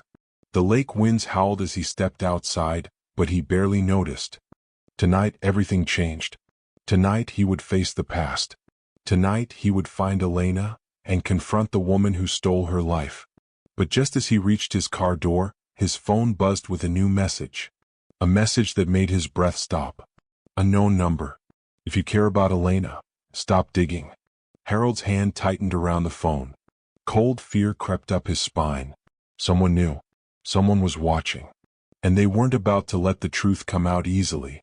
The streetlights flickered as Harold turned onto Westwood Avenue, the cold night air pressing against his windshield. The diner sat at the end of the block, a squat retro building with a buzzing neon sign that spelled Starlight Diner, though a few letters sputtered, making the place look more tired than alive. He parked across the street, leaving the engine running for a moment as he steadied his breath. The message from the unknown number still burned in his mind. If you care about Elena, stop digging.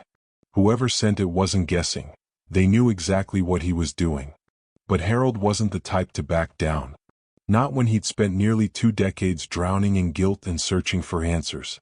And now the truth was finally within reach. His daughter, if she was truly Elena, was out there in the cold night, waiting for a woman who had no legal right to her. He stepped out of the car and crossed the street. The smell of frying oil floated through the air, mixed with cigarette smoke from a man leaning against the building. Harold barely glanced at him. His eyes were locked on the diner door. Inside, the place was mostly empty. A lone trucker sipped coffee at the counter. A couple argued quietly in a booth near the window. The overhead lights hummed. And behind the counter, A woman in her 40s, hair pulled back in a messy bun, moving briskly as she wiped down tables.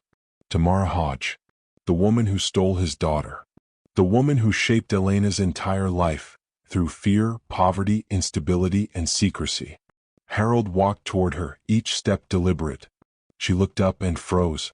Recognition flickered in her eyes, but not the kind that came from knowing someone personally. It was the recognition of guilt, of being found out.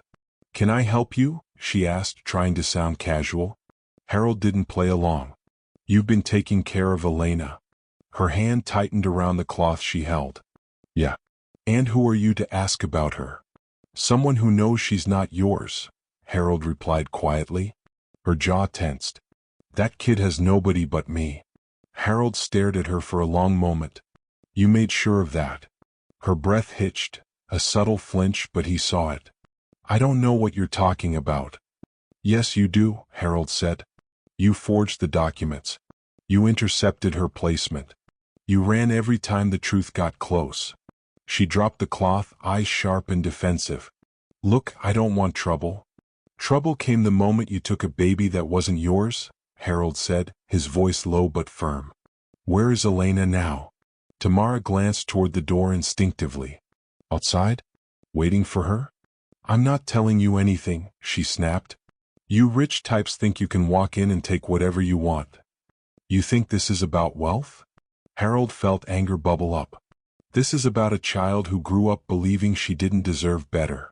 A child you kept isolated and afraid. And I'm not leaving until I get the truth." Tamara looked around nervously, checking if anyone was listening. The trucker had fallen asleep. The couple had left. It was just them. She leaned closer. "You don't understand," she whispered. "If I didn't take her, someone else would have. Worse people. Dangerous people." "What dangerous people?" She shook her head. "No. I shouldn't even be talking to you. They're still watching." Harold's chest tightened. "They? Who's watching?" Tamara swallowed hard, her voice barely audible. "There's a reason Elena never stayed in one school for long. There's a reason I changed her name." Harold felt the world shift as if he'd just stepped onto thin ice. "What are you saying?" Tamara looked around again, then leaned even closer. "Elena wasn't supposed to survive. They were supposed to make her disappear. Permanently." Harold's blood ran cold. "Disappear?" Tamara nodded slowly, fear creeping across her face. "She was born into a situation, a powerful family dispute. The kind where people pay others to clean up their messes." Harold's breath caught. "Are you saying someone tried to?" "Yes," she whispered bluntly. "Someone wanted her gone. Your daughter wasn't taken by accident." The words hit him like a brick. His daughter wasn't lost. She was targeted. Hunted. Harold gripped the counter.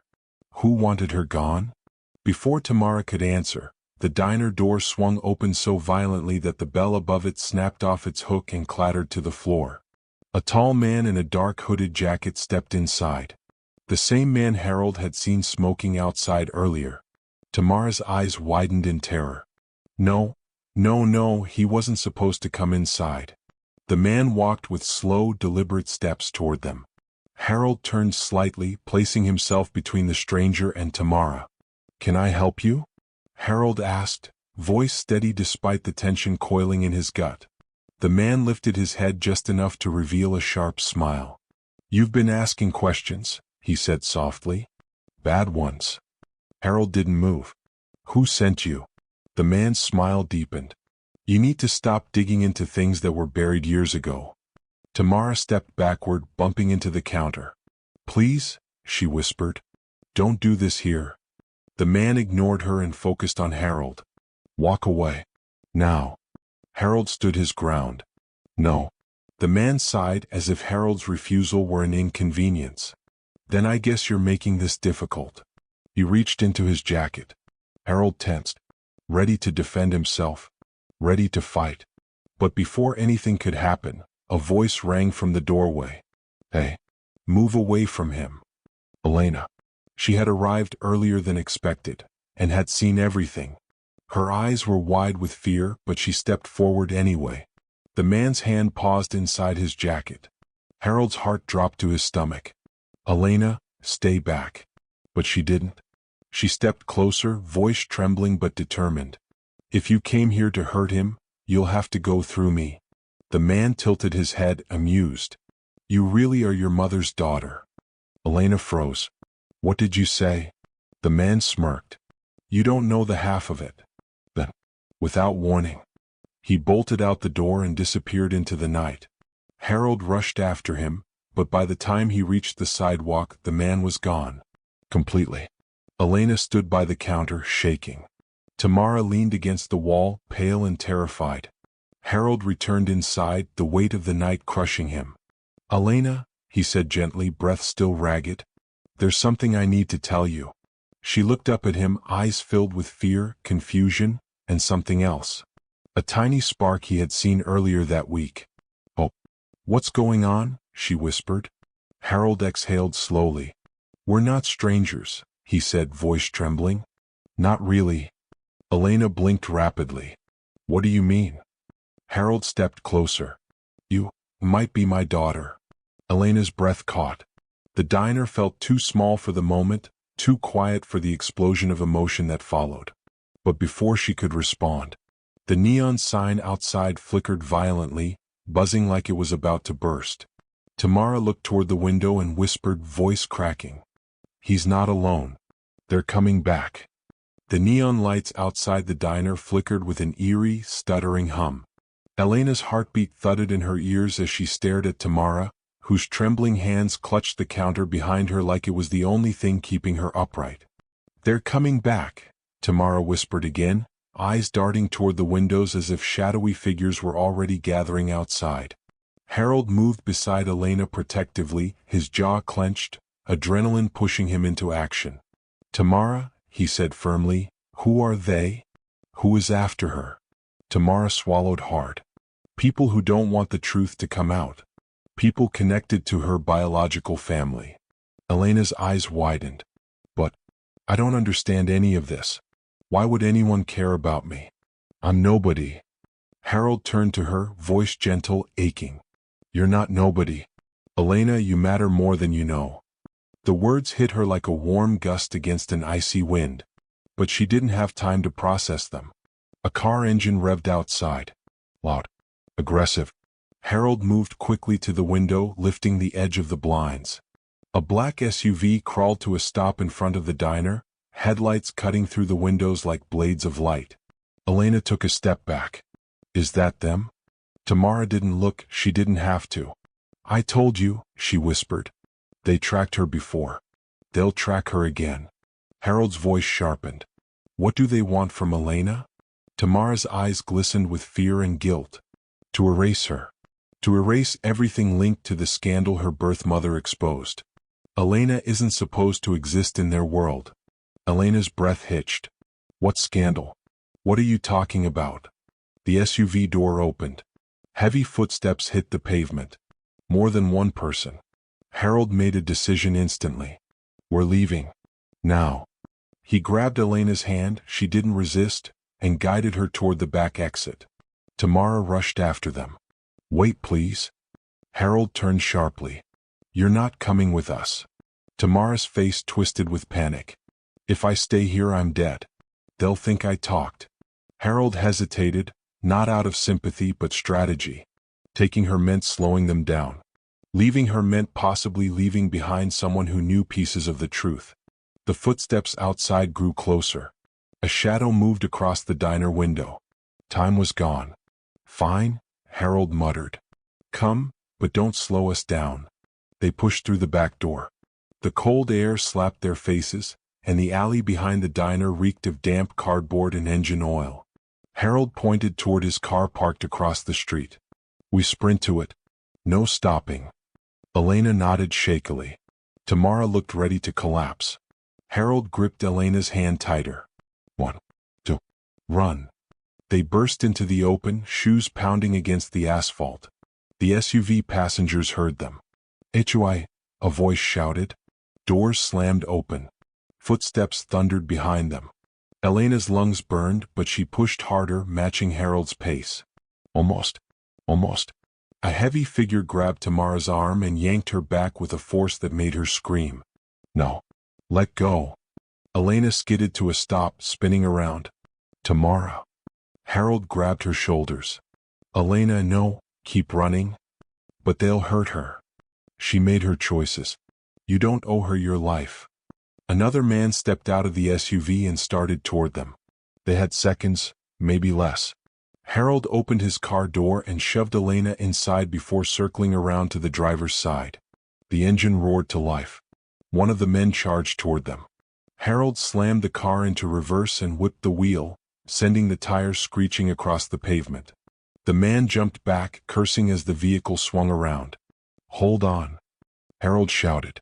He slammed the gear into drive and shot forward down Westwood Avenue.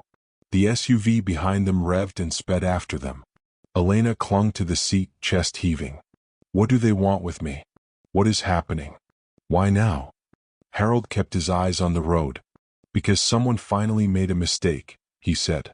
Someone let you stay in one place too long. Someone let you go to school regularly. Someone let you be seen. Elena's head spun. Seen by who? Harold didn't answer. Not yet. He took a sharp turn onto a side street, accelerating past dark houses and closed storefronts. The SUV followed relentlessly. Elena spotted movement ahead, another car pulling out of an alley. Harold, she screamed. He jerked the wheel, swerving to miss it. The SUV behind them clipped a trash bin, metal clattering across the road, but didn't stop. They're not giving up, Elena whispered. No, Harold agreed. But neither am I. The car sped past a closed hardware shop, a shuttered laundromat, and an empty park. The cold night blurred into streaks of light and shadow. Elena pressed her hands over her face. She felt her entire world collapsing and reshaping itself all at once. Her life, everything she thought she knew, was cracking open. Harold spoke again, voice steady despite the chaos. Elena, I need to tell you something. And I need you to listen. She looked up, trembling. Okay. You weren't abandoned, he said. You were taken. And the people after us tonight are connected to the ones who took you. Elena's throat tightened until she could barely breathe. She whispered, My mother, what happened to her? A muscle in Harold's jaw twitched. We'll get to that, he said. But right now, I need you to trust me. Elena searched his eyes. And even in the frantic darkness, she saw something steady. Something warm. Something impossibly familiar. I trust you, she whispered. Harold exhaled, relief flickering across his face. Just as two bright headlights burst from a side street ahead. Another SUV. Blocking the road. Harold. I see it. He slammed the brakes. The car skidded sideways, tires screaming as the vehicle spun. Elena braced herself, gripping the seat with everything she had. The car slid to a stop mere feet from the second SUV. Trap. No way forward. The first SUV closing in fast behind them. Harold's fingers tightened around the wheel. We're boxed in. Elena's pulse roared in her ears. What do we do? Harold glanced at her, eyes filled with a fierce, desperate determination. We don't give up. As the SUV doors opened and dark figures stepped out, Elena felt something electric shift inside her. Fear. Hope. Identity. Everything collided in a single moment of truth. Harold whispered, Whatever happens, remember what I said. She nodded, tears gathering in her eyes. I remember. The men approached. Slow. Certain. The night held its breath. The men stepped out of the SUVs with quiet, controlled movements, too controlled. Their boots scraped across the asphalt with an unsettling rhythm, forming a semicircle around Harold's car. The cold night felt suddenly tighter, as though the air itself had stopped breathing. Elena's fingers dug into the seat beside her. Harold, she whispered, voice shaking. He glanced at her, his expression a strange mix of fear and resolve. Stay low. Don't get out unless I tell you. The leader of the group, a tall man with sharp eyes and a stiff posture, approached the hood of the car. Even from behind the windshield, Elena could feel the weight of his gaze. He tapped twice on the glass, slow, deliberate, like he was knocking on a coffin. Mr. Whitman, he said, voice muffled by the glass but unmistakably calm. Step out. We need to talk. Harold didn't move. You've already made your intentions clear, he said through a cracked window. There's nothing to talk about. The man tilted his head slightly. You're making this unnecessarily difficult. Harold narrowed his eyes. I don't cooperate with people who chase teenagers down alleys. The leader exhaled softly as though bored. This isn't about the girl. This is about preserving history the way it was meant to be. You're meddling in matters you abandoned years ago. Abandoned. The word sliced through Harold like a blade. He opened the door and stepped out slowly. Careful.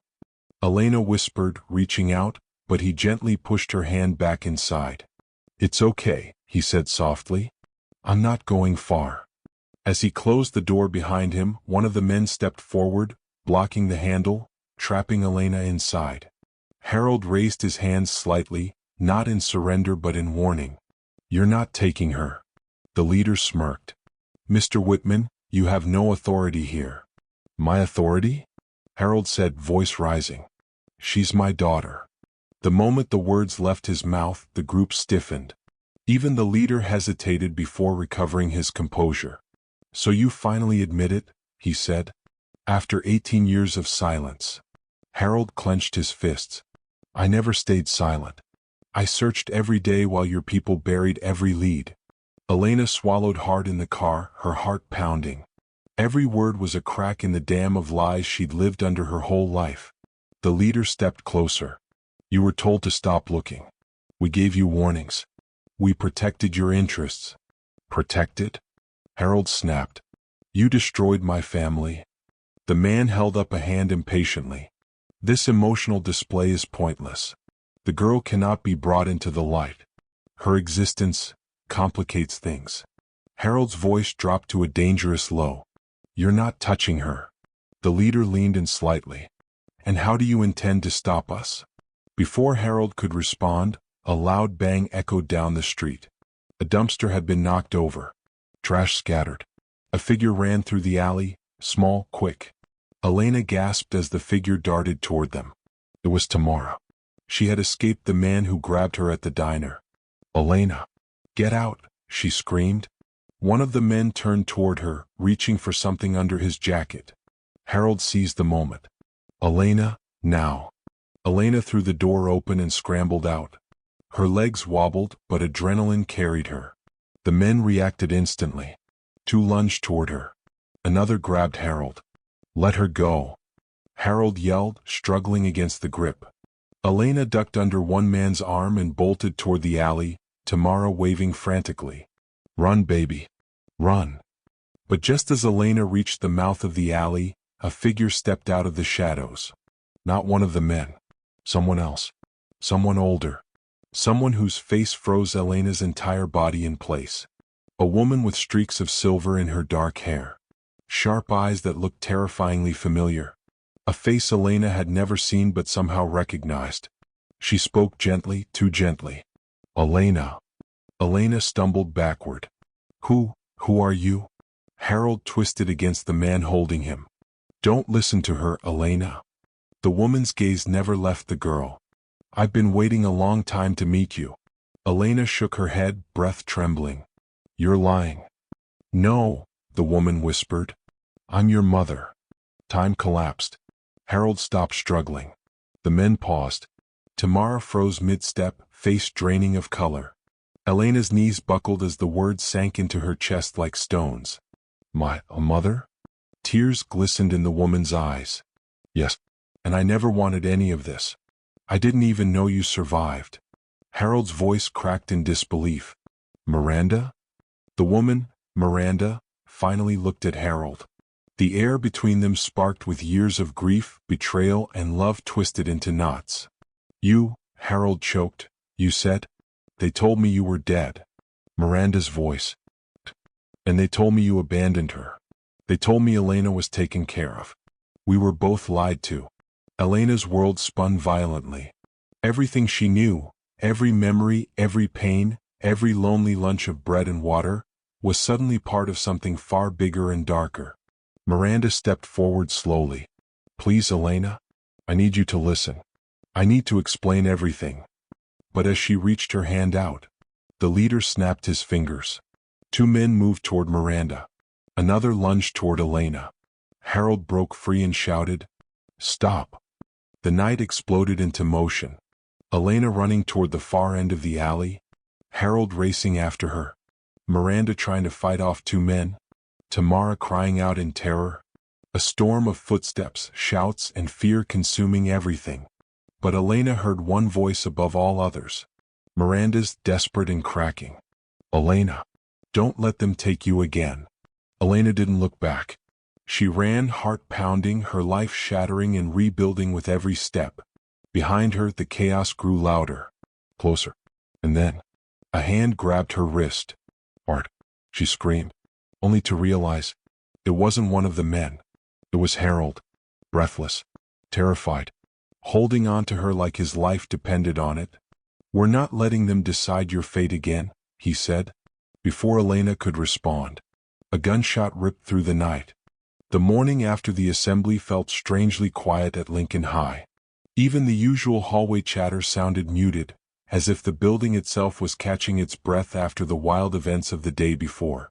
Rumors still floated from locker to locker, some exaggerated, some half-true, some completely backwards, but one name kept appearing in every whisper: Maya. Students who once never noticed her suddenly watched her walk by with wide eyes, wondering how a billionaire had ended up sitting beside a girl who brought bread and water for lunch. Teachers seemed oddly warmer too. Even the vice principal nodded politely when she passed his office. It was surreal, and Maya was still trying to process all of it. But despite the sudden attention, something didn't sit right with her. Henry hadn't returned her text that morning. He always replied quickly. Always. Even if it was just a thumbs-up emoji or a short line telling her he was reviewing paperwork at the foundation. The silence made her uneasy, though she tried convincing herself that maybe he was simply busy or in back-to-back meetings. Still, something felt off. When the lunch bell rang, she walked toward her usual table out of habit. Part of her expected Henry to appear from around the corner with that warm, unbothered smile, the one that always eased her nerves. But the cafeteria filled with students and noise, and there was no sign of him. Instead, Principal Harris approached, her expression unusually serious. "Maya," she said quietly, "can we speak in my office for a moment?" Those words made Maya's stomach twist. Nothing good ever followed that sentence in a school setting. She followed the principal through the hallway, her mind racing. Was this about yesterday? Had someone complained? Were they taking back her scholarship offer? Was the partnership falling apart? She tried to swallow the fear rising in her chest. In the office, Principal Harris closed the door gently and gestured for Maya to sit. There was no disciplinary slip on the desk, no papers, no stern expression. Instead, the principal folded her hands and spoke softly. "Maya, I received a call this morning." "From who?" Maya asked. "From Mr. Whitmore's assistant." Her heartbeat quickened. "Is Henry okay?" she asked quickly. The principal exhaled, and that alone told Maya something was wrong. "He's fine," Harris said, "but something unexpected happened. He had to leave town urgently late last night." Maya blinked. "Leave town? What?" "He didn't mention anything." His assistant didn't give details, only that he wouldn't be reachable for a few days. "But he asked her to deliver a message specifically for you." "For me?" Maya whispered. Principal Harris nodded and slid a folded piece of paper across the desk. The edges were crisp, untouched. Her hands trembled slightly as she picked it up. Inside, a short handwritten message read. Something came up. "Don't worry. Stay focused. I'll explain everything soon." It felt wrong, too vague, too abrupt, too unlike the Henry she'd come to know. He was always transparent, always thoughtful, always reassuring. But this note felt rushed, distant, even secretive. "What does this mean?" she murmured. Principal Harris shook her head. "I don't know. But his assistant stressed that you shouldn't worry. Telling someone not to worry never worked." Maya pressed the note between her fingers, staring at the short message as if reading it again would reveal some hidden meaning. "He didn't sound like himself," Harris added softly. Or rather, the assistant didn't. That only deepened the knot in Maya's stomach. When school dismissed that afternoon, Maya didn't go straight home.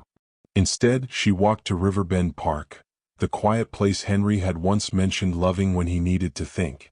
She sat on the bench overlooking the water, clutching his note, replaying every moment from the last few days. That warmth in his voice yesterday. The look in his eyes when he said he believed in her.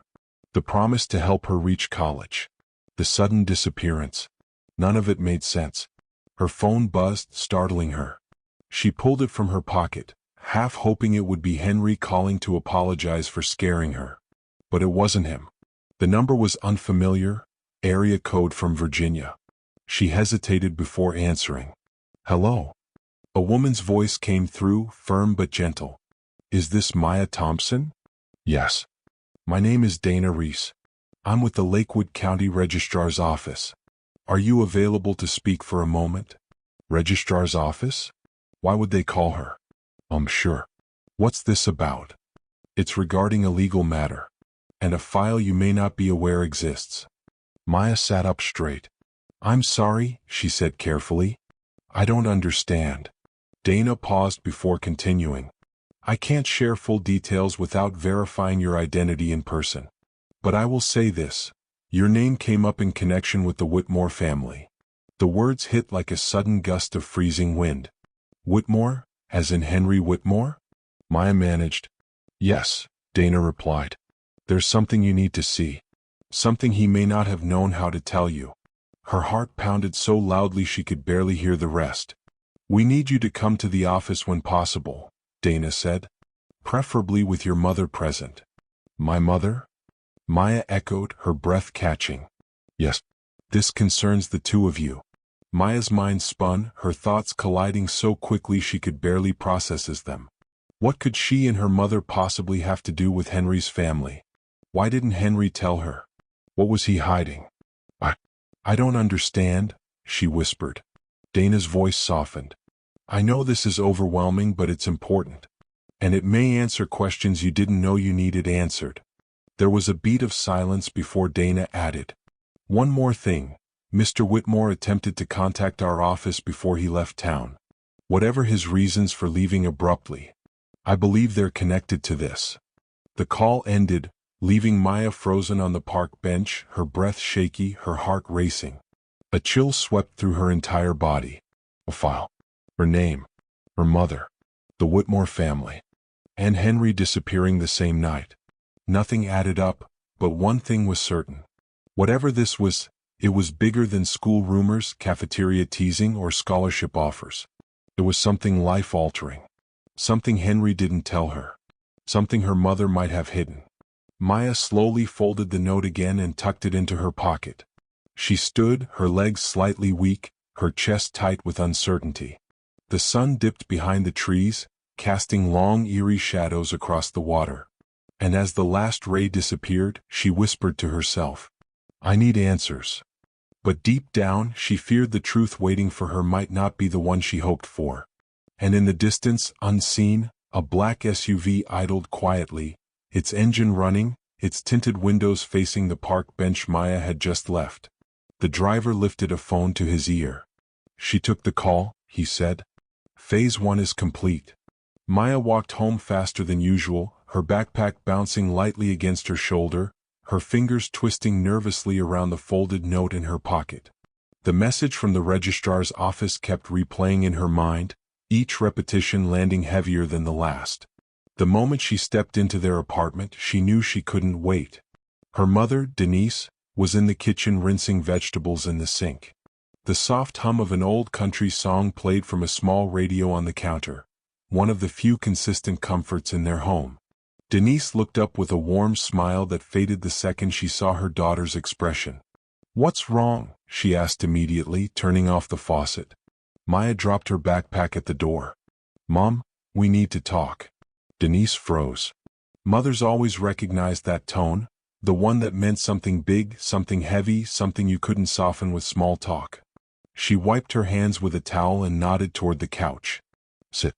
Tell me what happened." Maya took a seat, gripping her knees with trembling fingers.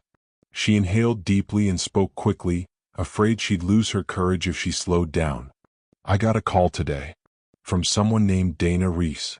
She said she works at the Lakewood County Registrar's office.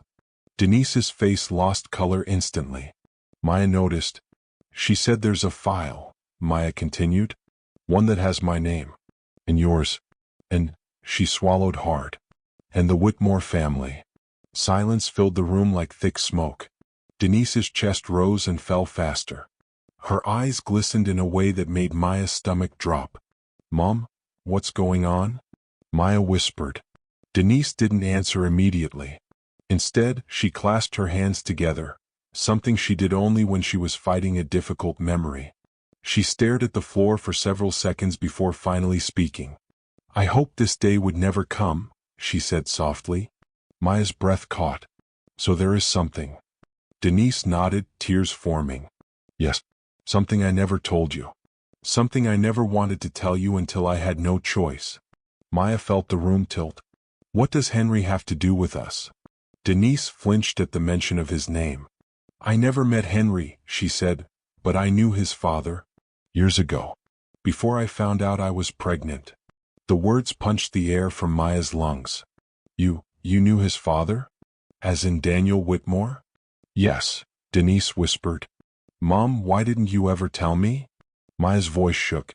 Because I didn't want you growing up with the weight of someone else's mistakes. And Daniel, he wasn't the man the world believed he was. At least not when I knew him. She took a shaky breath, trying to keep her voice steady. I wasn't new to Lakewood. I worked at a little diner near the old train station. One evening Daniel came in alone. He wasn't a billionaire then, just an ambitious, charming businessman who hadn't yet made his name. Maya's mind raced, trying to piece together a timeline she never knew existed. We talked for weeks, Denise continued. He was kind, or at least I thought so. He made promises he never kept. And when I told him I was expecting, everything changed. Maya leaned forward, heart pounding. He told me to keep quiet, Denise said. He said his family couldn't know. That his reputation, his plans, his future would all fall apart. A tear slipped down her cheek. And then he disappeared. Maya covered her mouth. Mom? I raised you alone, Denise said, her voice breaking. Every doctor's appointment, every sleepless night, every school form that asked about your father, I handled it all because I didn't want you to feel unwanted. Maya couldn't speak. Her throat felt too tight. For years, Denise said, I carried the fear that someone from the Whitmore family would show up demanding answers, or worse, trying to take you. That's why we moved so often. That's why I rarely kept our address tied to anything permanent. Everything, every unexplained change, every sudden move, clicked together in Maya's mind. But why now? Maya asked. Why would the registrar's office call today? Because Daniel's estate has been under review since he passed, Denise said. They must have found something. A document. A record. Maybe he finally filed something he didn't have the courage to tell me about. Maya's breath trembled. Does Henry know? I don't think so, Denise said quickly. He seems like a good man. From everything you've told me, he doesn't act like someone who'd hide this. But if he found out, he might be trying to confirm it before coming to you. Maya felt her world shift beneath her feet. If what her mother was saying was true, then Henry wasn't just a mentor. He wasn't just a billionaire who cared. He wasn't just a stranger who sat beside a girl eating bread and water. He might be. Her mind shut down before finishing the thought. A sudden knock shattered the heavy silence. Both Maya and her mother jolted. It wasn't a gentle tap. It was firm, purposeful, like someone who wouldn't walk away without a response. Denise wiped her eyes and stood slowly, caution tightening her movements. Stay here, she whispered. Maya's pulse hammered as her mother approached the door. She peeked through the peephole and her face paled instantly. Mom? Maya whispered, fear rising. Who is it? Denise hesitated. It's a woman, she whispered. Well-dressed. Holding a badge. A badge? Yes, government badge. Maya's heart dropped into her stomach. Another knock echoed through the apartment, stronger this time. Denise turned toward her daughter, eyes wide with the same fear she used to show whenever they packed up and moved again. "Mom, what do we do?" Maya whispered. Denise closed her eyes, swallowed hard, and unlocked the deadbolt with trembling fingers. When she opened the door, a tall woman with a sharp navy suit and a leather folder stood on their doorstep. Her eyes were steady, unwavering, too serious for a casual visit. "Miss Thompson?" the woman asked. "Yes," Denise replied cautiously. The woman stepped forward slightly. "My name is Agent Harper Wells, Lakewood County Special Records Division." She held up her badge. "I need to speak with both you and your daughter." Denise tensed. "About what?" Agent Wells glanced behind her shoulder, scanning the hallway before lowering her voice. "It concerns the Whitmore estate," she said, "and a document that's recently surfaced." Maya's body went cold.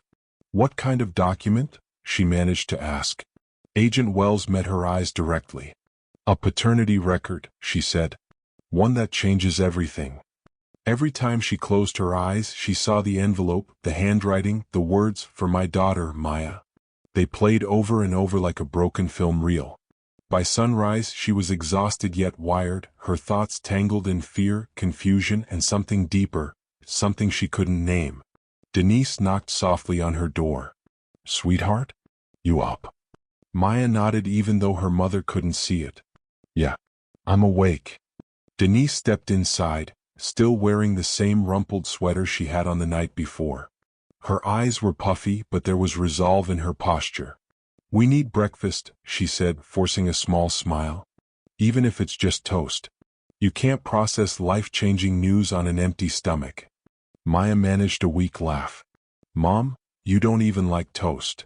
"I do today," Denise replied softly. They made it together, moving around the kitchen in a heavy silence. Every so often, Denise would glance toward the sealed envelope still sitting on the counter like an intruder. Maya couldn't look at it directly. Not yet. Halfway through spreading butter, Denise set the knife down abruptly. "I need to call the registrar's office," she said. "Set the appointment. We should face this head-on instead of waiting for it to get bigger." "Okay," Maya whispered. While her mother went to make the call, Maya's phone vibrated on the table. A message from an unknown number. For a second she froze. Then she opened it. "We need to talk." Her breath caught. "Henry." But the timestamp said it was sent at 5:14 a.m. Why so early? Why from an unknown number? Why so short, so urgent, so unlike him? Before she could reply, a second message appeared. "Can't explain yet. Meet me at the Riverside Library. Back entrance. Come alone." A chill ran down her spine. Alone? What? Her first instinct was to show her mother, to tell someone, to not handle this in the dark. But something in her gut warned her not to rush. "Sweetheart." Denise re-entered the kitchen. "The appointment is for tomorrow morning. They said Agent Wells will meet us personally."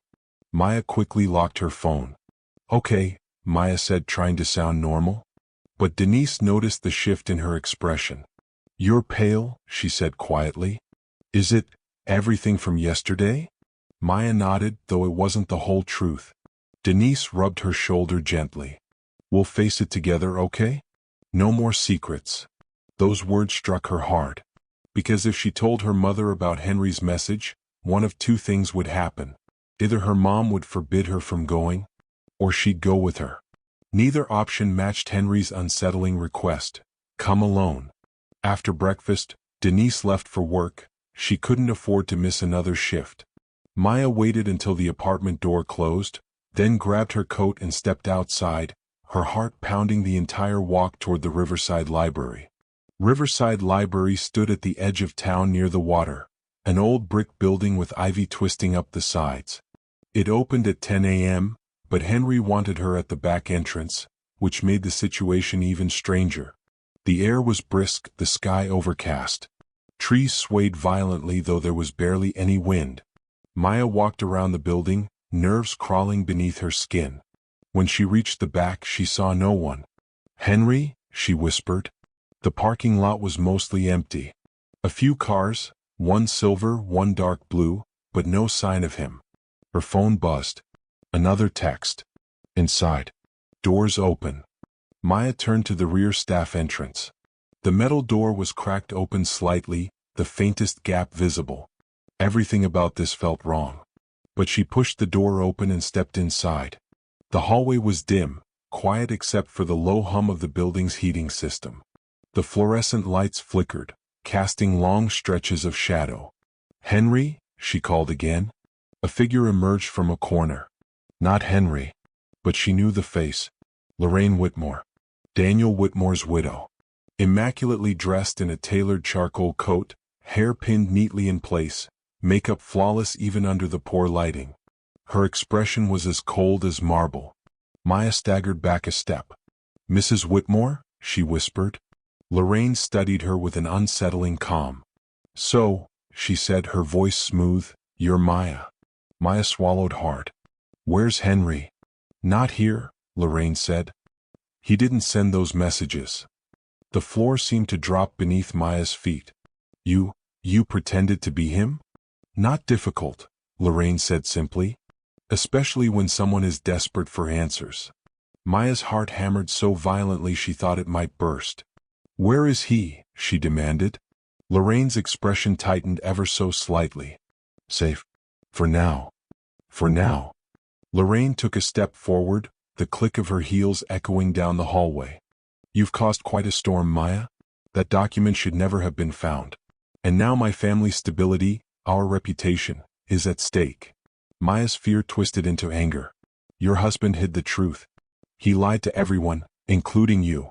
Lorraine's jaw clenched, the first crack in her composure. "You know nothing of my husband," she said sharply. "And what you think you know is incomplete." Maya stared at her, breath shaking. "Why did you bring me here?" Lorraine stepped closer, lowering her voice. "To tell you something before anyone else does. Something Henry shouldn't discover first." Maya's pulse quickened. Lorraine's eyes narrowed. "Daniel filed that paternity document," she said. "But what no one knows is this: he filed it under pressure. Under threat." "Threat?" Maya whispered. "From who?" Lorraine hesitated. Just for a split second. "He received anonymous demands," she said. "Letters claiming the writer had evidence of an affair. Evidence that could ruin him unless he acknowledged a child." Maya's blood ran cold. "You're saying someone forced him to claim me? That I might not even be?" "I am saying," Lorraine interrupted, "that the truth isn't as clear as you've been led to believe." Maya's head spun. "What are you implying?" she pressed. Lorraine leaned in, voice chilling. "I am implying that the person who wanted Daniel to claim you may very well be the same person who wants Henry out of the picture now." Maya stepped back, her entire body trembling. "What do you mean? What happened to Henry?" Lorraine straightened her coat. "He's missing." The word sliced through the air like a blade. Maya's chest tightened. No, he texted me. He didn't," Lorraine said firmly. "Those messages came from a prepaid phone. And whoever sent them has a very specific interest in bringing you here alone."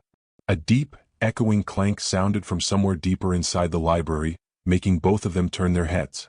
Lorraine's eyes widened. "That's them," she whispered. "Them?" Maya cried. "Who's them?" Before Lorraine could answer, the hallway lights flickered violently, once, twice. Then the entire corridor went dark. Complete darkness. Lorraine grabbed Maya's arm, whispering sharply, "Run." But Maya couldn't move, because footsteps were approaching. Slow, deliberate, and coming straight toward them. Morning sunlight spilled across the dining room table, casting soft gold onto the stack of papers spread before Vanessa. Some pages were creased, others newly printed, but every one of them represented a piece of the life that had shaped her, and the life she was about to step into. She sat quietly, her fingers running across the letter from Westbridge Academy, still stunned by how much had changed in such a short time. Her acceptance had been official for days now, yet the news still felt unreal. She read the words again, her heart swelling. "We are pleased to offer you a full scholarship based on academic excellence, leadership potential, and personal resilience." Personal resilience. She understood the weight of that phrase better than most kids her age. In the kitchen, her mother hummed while packing boxes for their move to the new apartment. A place with clean walls, reliable heat, and a sense of safety neither of them had felt in years. Thanks to Mr. Langford's intervention and his team's relentless digging, The landlord responsible for their previous eviction had been exposed for illegally targeting low-income families, resulting in a settlement that allowed them to rebuild. He didn't stop there. He had quietly covered their temporary rent, arranged financial counseling, and ensured Vanessa had everything she needed for her new school, from uniforms to a laptop she still handled as if it might vanish. But what mattered most wasn't the help itself. It was knowing someone finally believed in her, without mockery, without judgment, without conditions. "Vanessa," her mother called softly. "Sweetheart, you should eat something before the movers arrive." Vanessa stood, smoothing her hair. "I will in a minute. I just want to talk to Mr. Langford before the chaos starts." Her mother smiled knowingly. "He's on the balcony. Don't keep him waiting too long. He seems nervous today." Nervous? That wasn't a word she'd ever associate with a man whose presence seemed carved from calm stone. But as she stepped onto the balcony, she found him leaning against the railing, hands clasped as though grounding himself. When he heard her footsteps, he straightened. "Morning, Vanessa." "Morning," she replied. "You okay?" He chuckled softly. "Shouldn't I be the one asking you that?" "Maybe," she said, then added gently, "but you look worried." He exhaled, turning his gaze toward the skyline. "I've been thinking a lot these past weeks. About you. About everything you've gone through. And about something I need to tell you before you start this new chapter." Vanessa felt a flicker of confusion. "Tell me what?" His expression shifted, calm, determined, but touched with something heavier. "I want you to know that you're not going into this alone. I'm not stepping back just because things are improving." She nodded slowly, unsure where this was heading. "There's something bigger," he continued. "Something I've kept quiet because I didn't want to add pressure while your life was already complicated." Her heartbeat picked up. "Mr. Langford, what is it?" He turned to face her fully now, eyes steady. "You remember when we talked about my daughter? The one I lost?" She nodded. "I told you she passed when she was a baby." "That's true. But what I didn't tell you," he said carefully, "is that I've spent years wondering what kind of person she would have become, who she would have grown into. Whether she would have had your kind of fire, your compassion, your strength." Vanessa swallowed, suddenly unsure how to respond. He continued, voice thick with honesty. "The day I found you alone on that bench changed something in me. Not out of pity, not because of guilt, because I recognized something rare. Something good. And it made me want to do more than simply help. It made me want to stay." Vanessa's breath caught. "Stay." "Yes." His voice didn't waver. "If you'll allow it, Vanessa, I would like to be part of your life. Not as someone swooping in from the side. Not as a distant supporter. But as someone who shows up. Consistently. Someone you can rely on." I haven't said this lightly, and I don't say it expecting anything in return. Her eyes stung. She blinked rapidly, trying to steady her voice. "Are you saying you want to be like family?" He nodded once. "If that's something you want too." Vanessa's throat tightened.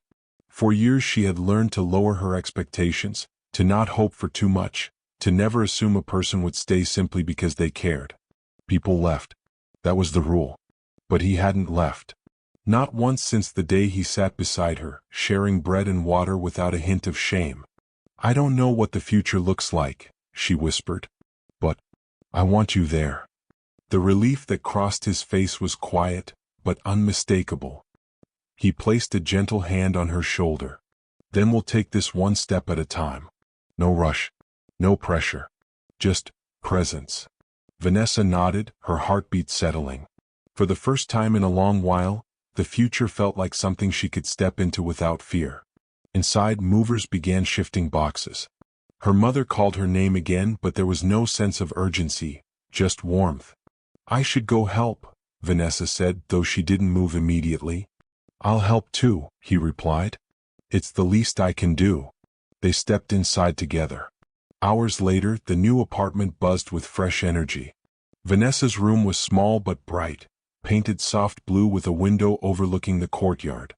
She sat on her bed, sorting school supplies, when her phone buzzed with a message. It was from Celine, the girl who had mocked her lunch all those months ago. Vanessa hesitated before opening it. "Hey, I heard you're going to Westbridge on a scholarship. I know we weren't, but I wanted to say congrats. Also, I'm sorry. For everything." Vanessa stared at the screen, her stomach tightening. She hadn't expected this. Not today, maybe not ever. She typed slowly. "Thank you." She could have said more. She could have told her the truth, that the pain had stayed with her longer than she liked to admit. But she also knew she wasn't the same girl who once sat alone with bread and water while others laughed. Another message popped up. Maybe we can talk sometime?